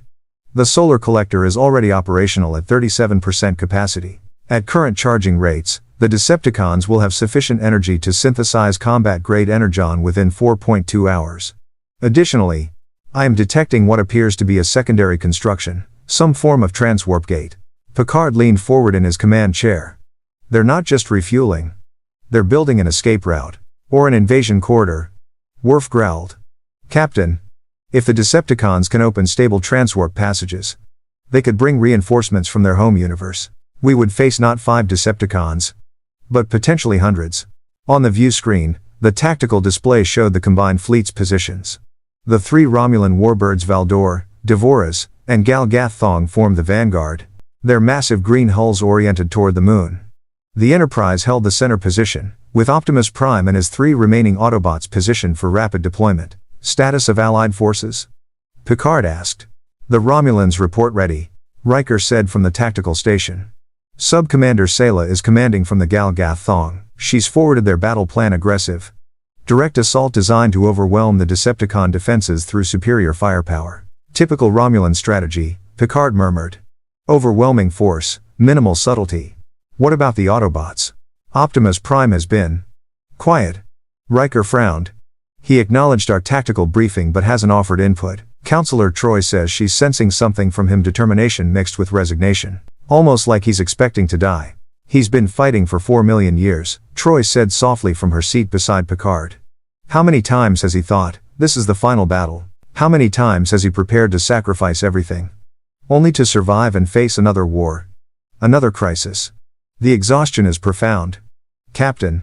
It's in every Autobot. They're tired of fighting. Tired of surviving. Tired of watching friends die. Then we make sure this isn't their final battle, Picard said firmly. He stood, tugging his uniform tunic straight. Open a channel to all ships and to Optimus Prime. Channel open, Worf confirmed. This is Captain Picard to all Allied forces. In my career, I have faced enemies that threaten not just individual worlds but entire civilizations. The Borg sought to erase individuality itself. Q tested whether humanity deserved to exist. Time and again, Starfleet has prevailed not through superior firepower, but through ingenuity, cooperation, and the refusal to accept impossible odds. He paused, letting his words sink in. Today we face Decepticons, warriors who have conquered galaxies, who measure their existence in millions of years, who see us as primitive and irrelevant. They are wrong. We will prove them wrong. But we will do so not by becoming like them, not by embracing destruction for its own sake, but by working together. Federation, Romulan, and Cybertronian forces, united by necessity but bound by shared purpose. Today, we show the universe that even ancient evils can be defeated. Picard out. The channel closed. Riker raised an eyebrow. Inspiring speech, Captain. Think it'll work? It had better. Number 1. Because we're about to need every advantage we can get. Picard returned to his chair. Mr. Data? Analysis of Decepticon defensive positions? Data's fingers flew across his console, calling up detailed scans of the moon's surface. The Decepticons have established a perimeter defense consisting of automated weapons platforms likely salvaged from their initial construction efforts and repurposed. I count 47 distinct emplacements, each armed with energy weapons comparable to Type 7 phaser banks. Additionally, the 5 Decepticons themselves are positioned strategically. Megatron remains inside the Solar Collector facility, possibly still recovering from his battle with Optimus Prime. Starscream is airborne, conducting patrol sweeps. The remaining 3 Soundwave, Shockwave, and Ramjet are distributed around the installation's base. Divide and conquer, Picard mused. We can't assault as a single force, their defensive fire would overwhelm us. We need to hit them simultaneously from multiple vectors, force them to split their attention. The Romulans can provide the frontal assault, Riker suggested. 3 warbirds concentrating fire should be enough to suppress the automated defenses. While they're occupied, the Enterprise and the Autobots insert via the Moon's northern polar region. It's outside the main defensive perimeter. We target the Solar Collector directly. A sound strategy, Data agreed. However, we would still face Starscream's aerial superiority and Megatron's interior defense. I calculate a 43% probability of mission success. Better than I expected, Worf said with grim satisfaction. A true warrior does not require certainty, only a chance. An incoming transmission interrupted the planning session. Optimus Prime's voice filled the bridge. Weary but resolute. Captain Picard, I have reviewed your tactical analysis. It is adequate. However, you are missing a critical element. Which is? Picard asked. You are planning to fight Decepticons as if they were conventional military opponents. They are not. They are chaos incarnate, unpredictable, adaptive, and willing to sacrifice everything for victory. Your 43% success rate is optimistic. The true probability is closer to 20%. The bridge fell silent. 20%. 1 chance in 5. Then what do you suggest? Picard asked carefully. Deception. Misdirection. The one advantage we have is that Megatron believes he understands the situation. He expects a direct assault. He expects the Autobots to attack with honor and the Federation to attack with precision. We must do neither. We must do the unexpected. Data tilted his head. You are suggesting we abandon tactical orthodoxy in favor of irregular warfare. I'm suggesting we fight like Decepticons, Optimus Prime said. And there was something dark in his voice, a hint of the warrior who had waged war for 4 million years. Who had done terrible things in service of noble goals. We lie. We cheat. We hit them where they're weakest, when they're unprepared, and we show no mercy. Just this once, we become what they are. And then, when the battle is won, we remember what we truly are. Picard felt a chill run down his spine. The nobility, the principle, the unwavering commitment to ethics. Optimus Prime was proposing to set all of it aside. To become a monster to fight monsters. There has to be another way, Picard said. There is always another way, Captain. And that way usually results in honorable defeat and thousands of deaths. I have walked that path too many times. Today, I choose pragmatism over principle. Today, I choose victory. A pause. Unless you can offer a better strategy with a higher success rate? Picard looked around the bridge at Riker's troubled expression, at Data's analytical neutrality, at Worf's understanding nod. The Klingon knew what it meant to choose survival over honor. At Troy's empathic pain as she felt Optimus Prime's anguish. What exactly are you proposing? Picard asked quietly. The Romulans begin their frontal assault as planned. Maximum aggression, maximum visibility. Megatron will focus his defenses on them. He cannot resist the opportunity to demonstrate Decepticon superiority. While that happens, the Autobots and I will approach via the polar route, but we will not attack the Solar Collector. We will attack the transwarp gate. Why? Riker asked. The Solar Collector is the immediate threat.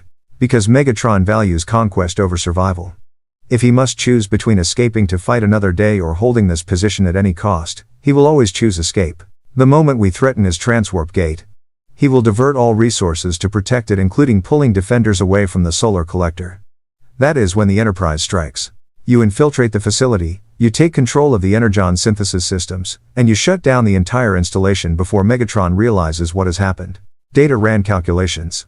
If the Decepticon defensive response follows your predicted pattern, mission success probability increases to 68%. However, this plan requires the Autobots to engage superior numbers in direct combat while operating on critically low Energon reserves. Casualties would be significant. All 3 of my remaining soldiers understand the stakes, Optimus Prime said. Jazz, Prowl, and Ironhide have stood beside me for millions of years. They know that some battles require sacrifice. They are prepared. Are you prepared to order them to die? Picard asked sharply. The silence that followed was profound. When Optimus Prime spoke again, his voice carried the weight of eons of battles fought and lost, of friends buried and mourned, of command decisions that haunted him across millennia. I have ordered Autobots to their deaths for 4 million years, Captain. Every time, I tell myself it will be the last. Every time, I carry their sparks with me, their hopes, their dreams, their belief that our cause was just. I am prepared to do so again. The question is whether you are prepared to accept the cost of victory. Picard closed his eyes. He thought of Starfleet Academy, of the ethics courses that seemed so clear in academic settings, of the Kobayashi Maru scenario designed to test how commanders responded to no-win situations. He thought of Wolf 359, where he had been forced to watch helpless, assimilated, violated as the Borg destroyed 39 Federation starships and 11,000 lives. He thought of all the times he had chosen principle over pragmatism, and all the times that choice had worked out, and the times it hadn't. I have one condition, Picard said. The Enterprise will infiltrate the solar collector as you suggest. But we won't just shut it down, we'll capture it intact. If your people are going to sacrifice themselves, it won't be in vain. That facility will be operational when this is over, and it will be used to synthesize Energon for every Cybertronian who needs it. Autobot and Decepticon alike. You would save the Decepticons? Optimus Prime sounded genuinely surprised. I would save sentient beings from extinction, regardless of their political allegiance. That is what the Federation does. That is who we are. Picard stood. If you fight like Decepticons, that's your choice. But we will fight like Starfleet. And when this is over, we will prove that principle and pragmatism are not mutually exclusive. Another pause. Then, incredibly, Optimus Prime laughed, a sound like grinding gears that somehow conveyed genuine warmth. You are either the bravest organic I have ever met, Captain Picard, or the most foolish. Perhaps both. Very well. We fight on our own terms, and we let the universe judge which approach prevails. Optimus Prime out. The transmission ended. Riker looked at Picard with something approaching awe. Captain, you just committed us to infiltrating a Decepticon installation, capturing technology we don't understand, and potentially saving our enemies from extinction. All while the Autobots and Romulans draw fire outside. I'm aware of that, number one. Just wanted to make sure you knew what you'd signed us up for. Picard allowed himself a slight smile. Mr. Worf, assemble a strike team, you, Data, and 4 security officers. We'll use the captain's yacht. It's small enough to avoid most sensor sweeps, and its shields are rated for atmospheric entry. Mr. LaForge, I need you to reverse engineer enough of the Cybertronian energy signatures to fool their sensors into thinking we're friendly. Captain, Geordi's voice came through the comm system from engineering. That's a tall order. I've been studying the Energon samples, and the quantum harmonics are unlike anything I've ever seen. I can maybe fake it for 90 seconds before their systems realize we're not Cybertronian. 90 seconds will have to be enough. Make it happen. Bridge crew, you have 2 hours to prepare. Dismissed. 1 hour and 47 minutes later. Picard stood in the captain's yacht Calypso, reviewing the mission parameters one final time. Worf checked his phaser rifle for the 3rd time, a nervous habit the Klingon would never admit to. Data piloted the small vessel with his characteristic precision, guiding them through the approach vector that would theoretically keep them hidden from Decepticon sensors. Through the viewport, Picard watched as the Romulan warbirds began their assault. Disruptor fire and plasma torpedoes lit up the moon's surface, and the automated defenses responded with torrents of energy weapons. The battle had begun. Optimus Prime and his Autobots are moving, Data reported. They are engaging Soundwave and Shockwave at the transwarp gate location. Megatron is. Yes. He is diverting forces toward them. The solar collector facility's interior defenses are operating at reduced capacity. Our window is open, Picard said. Take us in, Mr. Data, and everyone remember we're not here to fight. We're here to capture, control, and hold until the Autobots can join us. Speed and precision. Not heroics. The Calypso dove toward the moon's surface, her shields flaring as she entered the engagement zone. Energy blasts from the automated defenses tracked toward them, but Data's piloting, augmented by positronic reflexes, kept them ahead of the targeting solutions. They were 50 meters from the solar collector entrance when everything went wrong. Starscream dropped out of the sky like a predator, his red optics blazing with malevolent intelligence. His null-ray cannons fired, and the Calypso's shields collapsed under the assault. Shields down, Data reported. Hull integrity compromised. We are venting atmosphere from the aft compartment. Emergency landing. Picard ordered. Get us on the surface before The yacht crashed into the moon's regolith, skidding across the dusty surface before slamming into a rock formation. Alarms shrieked. Sparks flew from overloaded systems. And through the cracked viewport, Picard saw Starscream transform and land, his fusion cannon already charging for the killing blow. The mission had failed before it even began, and Picard had 90 seconds to figure out how to survive. The Calypso's emergency lighting cast everything in crimson shadows. Picard tasted copper blood from where his head had struck the console during impact. Beside him, Data was already moving, his android reflexes unimpaired by the crash. Worf hauled himself upright, phaser rifle in hand despite the gash across his forehead that poured blood into his eyes. "Evacuate," Picard ordered, his voice sharp with command authority. "Out the port hatch. Move." The hatch explosive bolts fired, sending the door spinning into the lunar dust. Picard tumbled out, followed by his team, as Starscream's null ray blast struck where they'd been seconds before. The captain's yacht exploded, sending debris raining across the crater they'd crashed into. "Pitiful organics," Starscream's voice boomed across open comm frequencies, transmitted through his own systems. The Decepticon advanced with predatory grace, his jet mode wings folded against his back, weapon systems glowing with building charge. "Did you really think you could infiltrate a Decepticon installation? We've been expecting infiltration attempts since this facility went operational. Megatron may be focused on the Autobots, but I'm not so easily distracted." Worf fired his phaser rifle, a sustained burst that should have dropped a charging Gorn. The beam splashed harmlessly against Starscream's chest armor, leaving only a scorch mark. "Adorable," Starscream said. He raised his fusion cannon. "Wait." Picard stepped forward, arms raised in a gesture of negotiation rather than surrender. His mind raced, calculating angles and possibilities with the speed born of decades commanding starships in hostile situations. "Starscream, isn't it? Second in command of the Decepticons?" The weapon didn't lower. But Starscream paused. "What of it? I've been monitoring your communications with Megatron. I've heard how he speaks to you dismissively, contemptuously, like you're a subordinate rather than a partner. Starscream, patrol the perimeter. Starscream, Addison, look, maintain sensor watch. Never Starscream, you lead this assault, or Starscream, your strategic insight is valuable." Picard took another step forward, projecting confidence despite standing in the shadow of a being who could crush him with one hand. "For someone who's been second in command for 4 million years, you've never actually commanded, have you?" The fusion cannon wavered. Starscream's red optics blazed brighter anger or interest, Picard couldn't tell. "You know nothing of Decepticon hierarchy, organic. I know ambition when I see it, I know what it looks like when a capable officer is held back by a leader who fears being surpassed." Picard gestured toward the solar collector facility. "Megatron is inside, recovering from his injuries. He's weak, vulnerable. And here you are, standing guard outside while he claims credit for building this installation, your installation. Built with your labor, powered by your tactical decisions. Captain, what are you doing?" Worf hissed. "Improvising," Picard murmured back. Then, louder, "Starscream, what if I told you that Optimus Prime is, at this moment, assaulting the transwarp gate with his full force? What if I told you that Megatron has diverted all defensive resources to protect his escape route, leaving this facility the real prize vulnerable? What would you do if you were leader of the Decepticons?" Starscream's optics flickered a sign of intense internal calculation, Data would later theorize. "I would fortify this position. The Energon synthesis capability is worth more than any transwarp gate.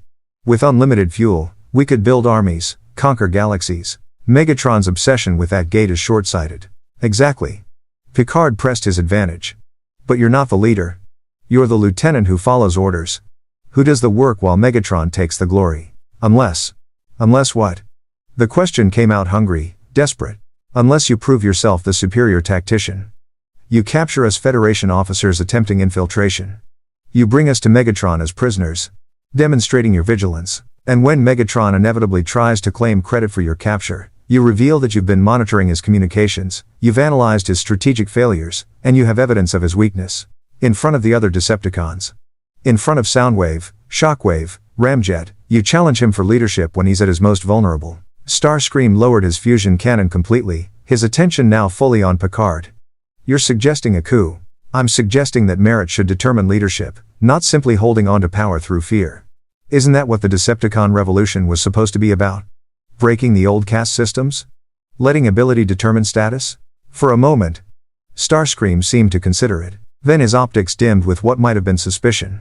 "And what do you gain from this, Captain Picard. Why would you help a Decepticon overthrow his leader? Because Megatron is genocidal, brutal, and operates on principles of total warfare that guarantee endless suffering. You, on the other hand. Picard paused, choosing his words carefully. You strike me as pragmatic. Ambitious, yes. Ruthless. Certainly. But not wastefully cruel. You want power, not carnage. That's the kind of Decepticon leader the Federation could negotiate with. It was a gamble, a tremendous, dangerous gamble based on psychological profiles cobbled together from hours of observation and centuries of diplomatic experience. Picard was betting that Starscream's ambition outweighed his loyalty, that 4 million years of playing second fiddle had built resentment that could be exploited. Starscream tilted his head, studying the small organic being who dared to manipulate a Decepticon warrior. You're clever, Picard. Perhaps too clever. How do I know this isn't a trap? How do I know you're not simply stalling while your allies regroup? You don't, Picard admitted. But ask yourself. What allies? My vessel is destroyed. My strike team consists of 6 individuals with weapons that can't penetrate your armor. The Romulan warbirds are engaged with your automated defenses. The Autobots are fighting at the transwarp gate. I have no backup, no reinforcements, no tactical advantage whatsoever. All I have are words, and the truth that you already know. Megatron has held you back for 4 million years. How much longer will you wait for recognition that will never come? The silence stretched. Starscream's internal processors ran through scenarios, probabilities, outcomes. His transformation cog cycled involuntarily, a nervous tick that data filed away for future analysis. Then Starscream's fusion cannon powered down completely. I'll take you prisoner. I'll bring you to Megatron. But not because I trust you, because I want to see his reaction when confronted with his failure to secure the perimeter. And then, the Decepticon's voice dropped to a metallic whisper. And then we'll see if your psychological assessment of Decepticon power dynamics is as accurate as you believe. He transformed a fluid shift from robot to jet that still defied Picard's understanding of physics and hovered with thrusters at idle. Climb on, and pray to whatever gods you organics worship that I don't simply drop you from altitude. Picard looked at his team. Worf's expression was murderous. The Klingon clearly wanted to fight, to die with honor rather than be captured. Data's face was neutral, but his golden eyes held what might have been concern. The 4 security officers looked to their captain for guidance. Trust me, Picard said quietly. This is still part of the plan. What plan? Worf demanded. We're being captured by a Decepticon we just tried to manipulate into treason. Exactly. Picard climbed onto Starscream's wing, gripping the aerodynamic surface with hands that trembled only slightly. And now we're inside the facility, which was our objective all along. We've simply changed our insertion method. You're insane, Worf muttered, but he climbed aboard anyway, followed by the rest of the team. Starscream's engines roared. And they lifted off, streaking toward the solar collector facility's main entrance. Below them, the battle raged, Romulan disruptor fire lighting up the moon's surface. Autobot and Decepticon titans clashing at the transwarp gate. Automated weapons creating a deadly crossfire that turned the lunar surface into a hellscape. They flew into the solar collector's receiving bay, and Picard caught his first glimpse of Decepticon engineering up close. The facility was massive caverns carved from solid rock, lined with technology that pulsed with alien energy. Conduits thicker than the Enterprise's warp nacelles carried power from the solar arrays to synthesis chambers where Energon took shape from raw radiation and exotic matter. And in the center of it all, standing before a command console that looked like it had been grown rather than built, was Megatron. The Decepticon leader turned as Starscream landed and transformed, dumping the Federation prisoners unceremoniously onto the metal deck. Megatron's red optics burned with fury barely contained, and even injured his chest still showed the deep gouges from Optimus Prime's attack. He radiated menace. Starscream. The name was spoken like a curse. Why have you abandoned your patrol duties to bring me prisoners? I ordered you to maintain aerial superiority over the installation perimeter. These aren't ordinary prisoners, Megatron. Starscream gestured toward Picard with one clawed hand. This is Captain Jean-Luc Picard, commander of the Federation starship Enterprise. He and his team attempted to infiltrate our facility using a small vessel and forged energy signatures. I detected them, destroyed their craft, and captured them personally. While you were distracted by Prime's obvious diversion at the transwarp gate, I secured our actual strategic asset. Megatron's optics flickered a momentary uncertainty that Picard filed away. The transwarp gate is not a diversion. Prime knows that escape is our primary objective. Is it? Starscream's voice carried an edge now, emboldened by the presence of witnesses.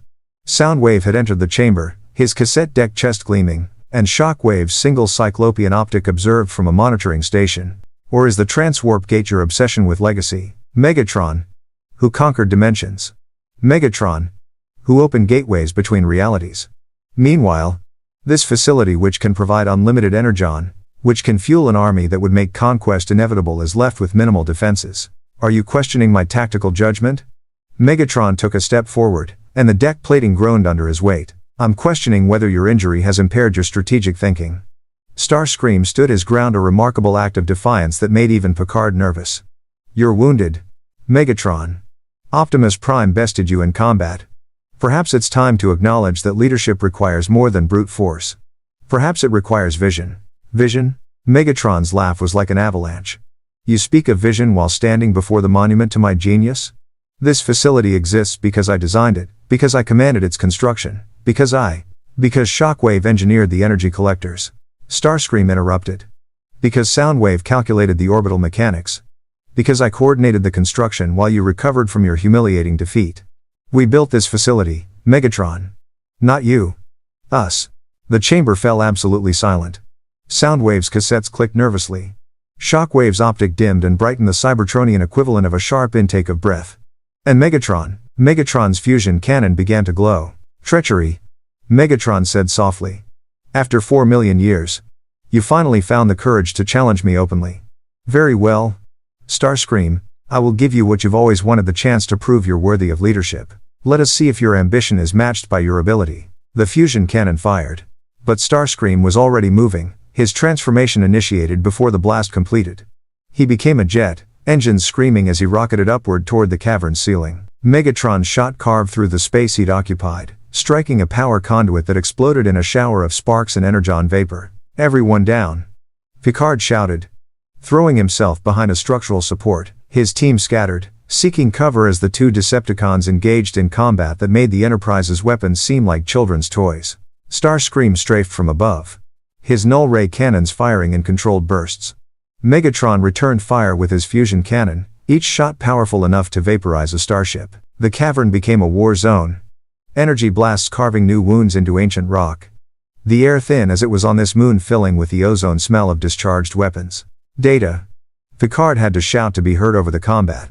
The synthesis chambers. Can you access them? The android's fingers were already flying over his tricorder. Possibly, Captain. The Decepticon command interface uses logic pathways similar to Federation isolinear processing, but infinitely more complex. I would estimate a 73% chance of gaining access within 4 minutes. You have 2, Picard said. Worf, defensive perimeter. Anyone Autobot or Decepticon tries to interfere with data, you stop them. Lethal force authorized. Yes, sir. Worf's savage grin suggested he'd been waiting for that order. Above them, the battle continued.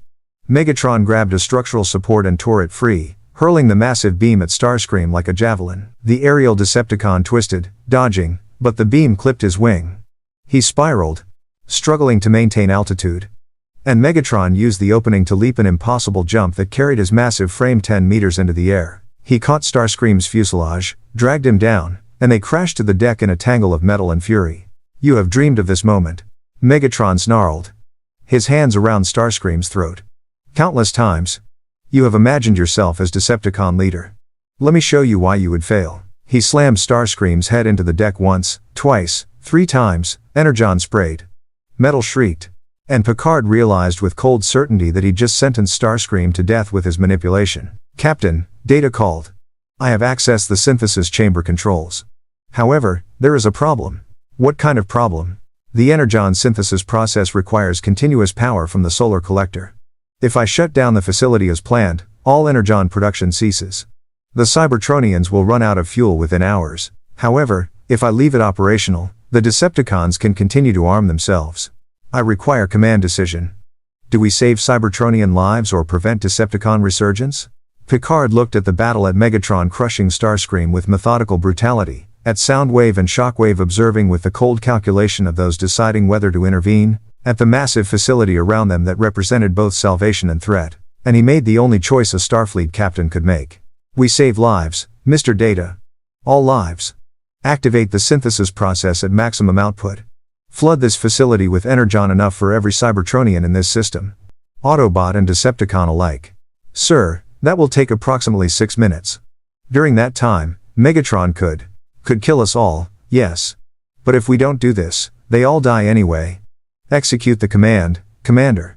That's an order.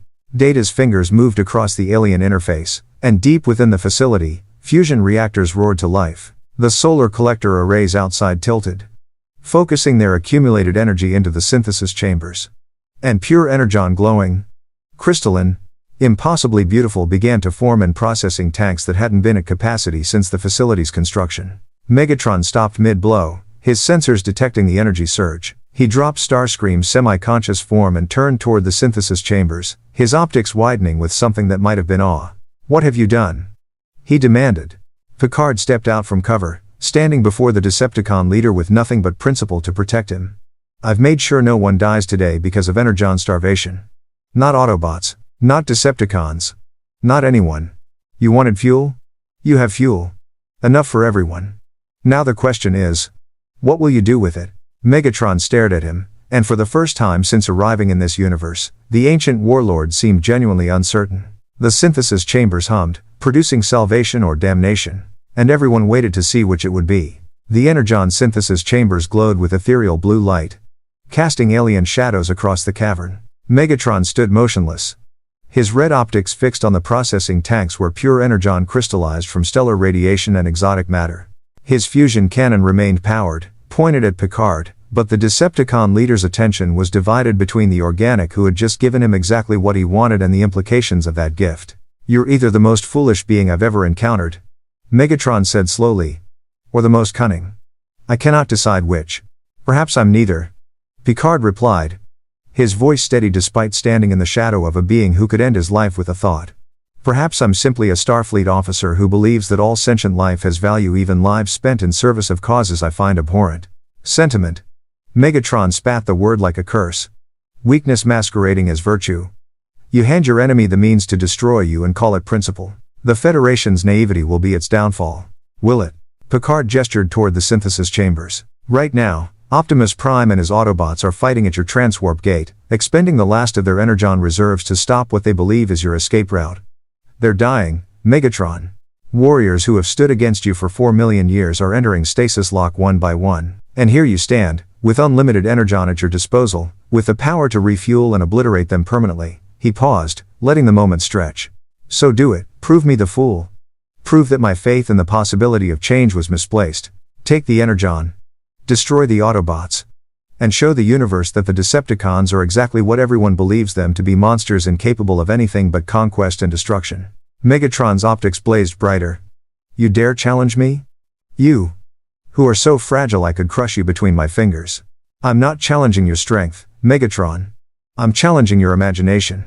Picard took a step forward, a gesture of either extraordinary courage or suicidal recklessness. "For 4 million years, you've fought the same war, using the same methods, achieving the same results. Cybertron lies in ruins. Your species is scattered across dimensions. The Decepticon empire you dreamed of building has become nothing more than a warband fleeing from crisis to crisis, never building, never creating, only conquering and consuming. Is that truly the legacy you want? Is that what you started your revolution for? You know nothing of why I fight." Megatron roared, and the cavern shook. Soundwave and Shockwave both stepped back, their weapon systems coming online as if anticipating their leader's imminent loss of control. "Then tell me," Picard shouted back, refusing to be intimidated. "Tell me what drove you to start this war. Tell me what vision you had before it became buried under 4 million years of hatred and violence." The silence that followed was absolute. Even the hum of the Energon synthesis seemed to fade. Megatron stood perfectly still, and for a moment, Picard wondered if he'd finally pushed too far, if the Decepticon leader would simply erase him from existence. Then, incredibly, Megatron spoke. And his voice carried something Picard hadn't heard before, exhaustion that went beyond the physical, weariness that transcended damage to circuits and armor. "I was a miner," Megatron said. "Before I was a warlord. Before I was a revolutionary. I was a miner in Cybertron's lower level. My function was determined at creation, dig, extract, process, repeat. For thousands of years, that was existence. No choice, no advancement, no future beyond the next Energon vein. The caste system declared that those built for manual labor would only ever be manual laborers. Intelligence, creativity, ambition, all irrelevant if you weren't forged in the right caste. He turned away from Picard, looking at the Energon synthesis chambers but seeming to see something much farther away. I wrote. Did you know that? I wrote poetry, philosophy, revolutionary theory. I dared to imagine a Cybertron where function didn't determine destiny, where every spark could achieve its full potential. And the Senate laughed. The High Council declared me a malfunction, suggested I be reprogrammed to better fit my designated role. So you started a revolution, Picard said quietly. I started a revolution, Megatron confirmed. And I wasn't alone. Millions followed me not because they were evil, but because they were tired of being told their lives were worth less because of how they were built. We were going to create a new Cybertron. One based on merit and strength rather than artificial hierarchy. We were going to be better. What happened? Megatron's laugh was bitter. Corroded by eons of regret. What always happens? War corrupts. Power corrupts. I told myself that every atrocity was justified, that every civilian casualty was necessary, that the dream of a better Cybertron was worth any price. And somewhere along the way, the revolution became indistinguishable from the tyranny we fought against. I became what I hated. And by then, it was too late to stop. He turned back to Picard, and his red optics held something the captain hadn't expected to see: self-awareness. Painful, unvarnished recognition of what he had become. So yes, Captain Picard. I could take this Energon, obliterate the Autobots, and continue the war into your universe. I could build my empire on the ruins of your Federation and finally prove that Megatron was right all along. He raised his fusion cannon, pointing it directly at Picard's chest. Or I could admit that 4 million years of warfare have proven nothing except that neither side can win, that perhaps the revolution died the moment I chose conquest over construction. That perhaps the fusion cannon powered down. That perhaps it's time to stop. The declaration hung in the air like a physical presence. Soundwaves cassettes clicked frantically. Shockwaves single optic flickered as his logic processors struggled to parse the impossibility of what they'd just heard. And Starscream, pulling himself upright from where Megatron had beaten him, made a sound that might have been either a laugh or a sob. You're surrendering? Starscream's voice carried disbelief mixed with something that might have been relief. After everything, after 4 million years, you're just giving up? Not surrendering, Megatron corrected. Choosing.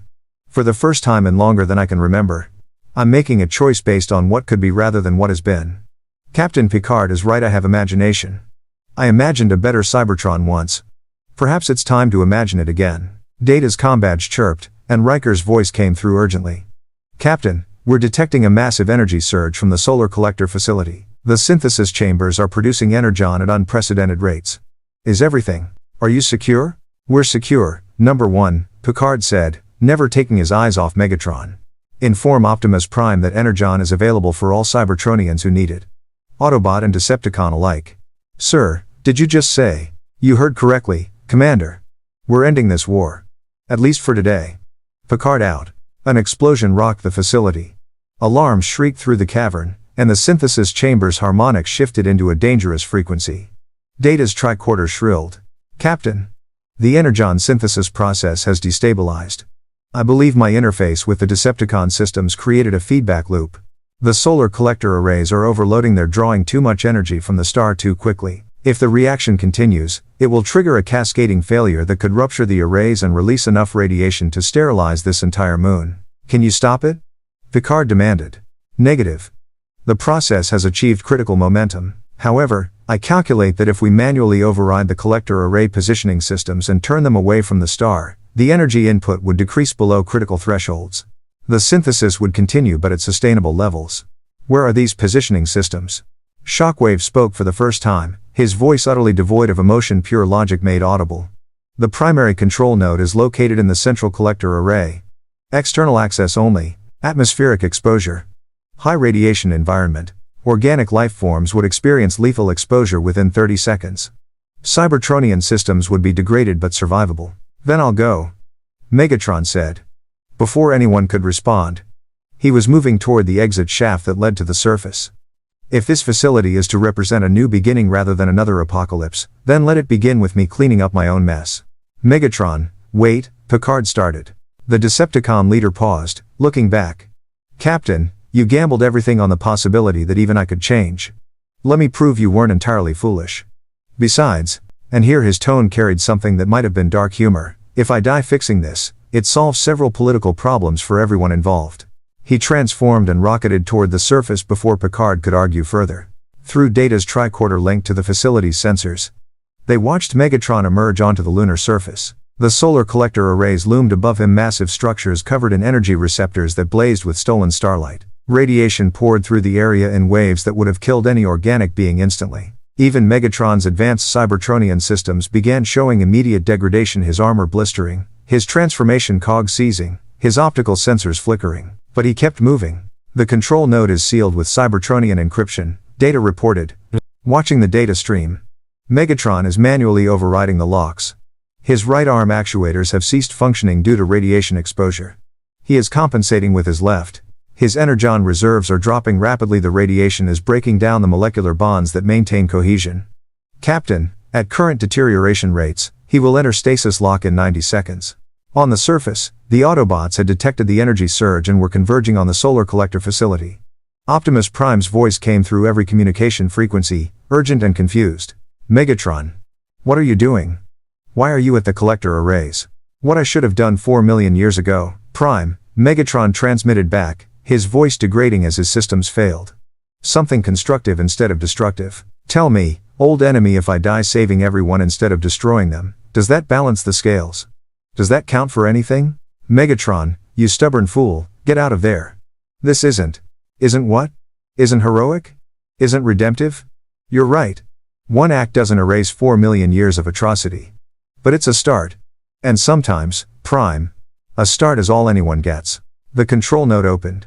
Megatron's left hand, now barely functional, the fingers fused together from radiation damage, reached into the interface. Cybertronian code flowed through him, and the solar collector arrays began their slow rotation away from the star. The energy surge decreased. The synthesis chambers stabilized. And Megatron, his systems pushed beyond their limits, collapsed onto the lunar surface. He's entering emergency stasis lock, Data reported.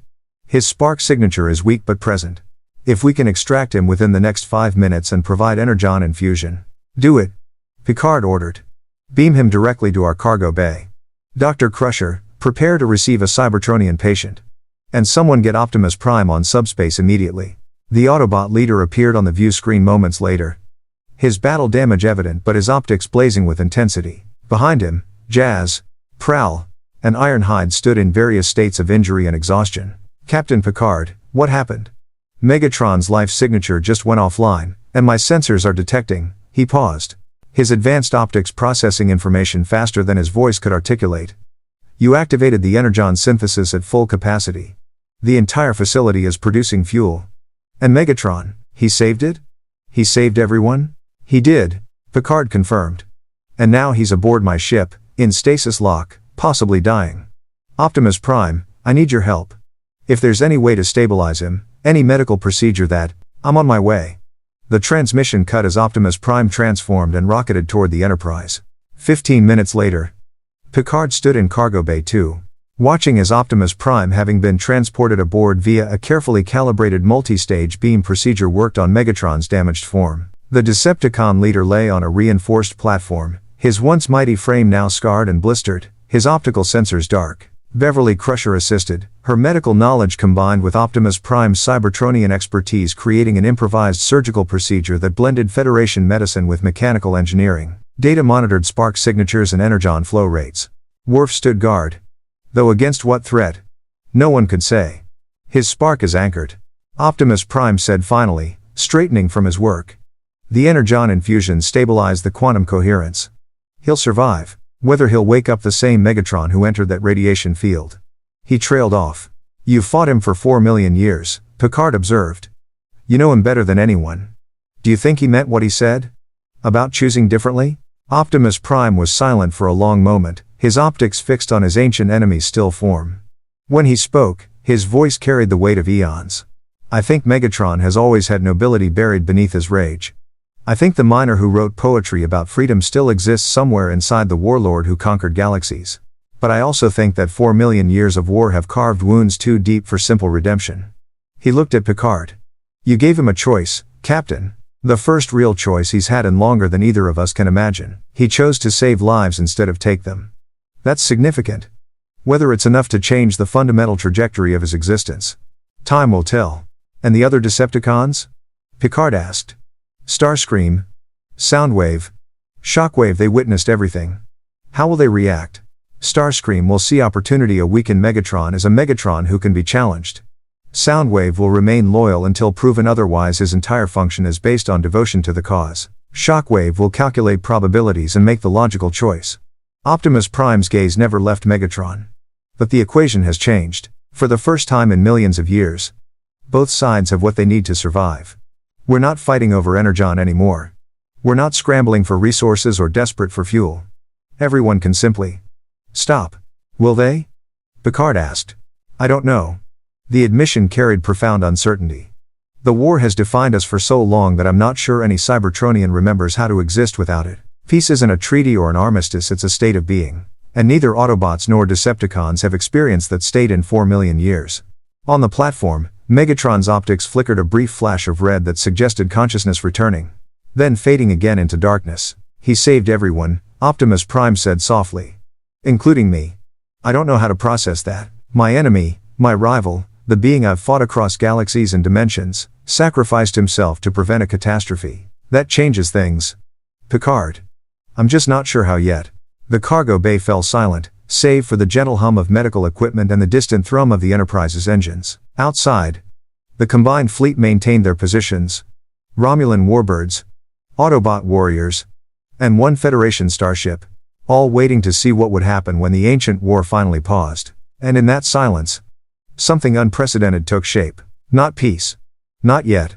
But possibility. 3 days later, Captain Jean-Luc Picard stood in the observation lounge of the Enterprise, watching an assembly that would have been unthinkable a week ago. Through the viewport, the solar collector facility hung in space, no longer a weapon of war but a lifeline. Streams of Energon flowed from synthesis chambers to waiting vessels, Autobot shuttles, Decepticon transports, even a modified Romulan cargo container that Subcommander Sela had grudgingly accepted as part of the knowledge exchange agreement. Around the conference table sat beings from 4 different civilizations, each representing philosophies that had, until recently, been locked in deadly conflict. Optimus Prime stood at one end, his repairs complete, his bearing once again that of the legendary commander.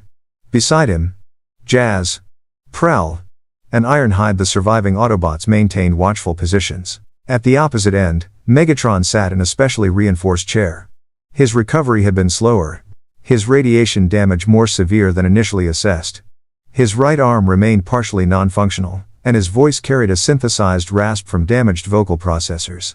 But his red optics burned with the same fierce intelligence, tempered now by something that might have been reflection. Starscream stood behind Megatron, his posture suggesting both deference and barely contained ambition. Soundwave and Shockwave flanked their leader, silent observers to whatever came next. Sub-Commander Sela represented the Romulan Star Empire via holographic transmission, her image projected above the table with perfect clarity.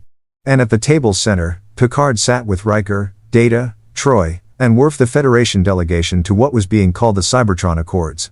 Let me be clear, Sela began, her tone diplomatic but edged with typical Romulan directness.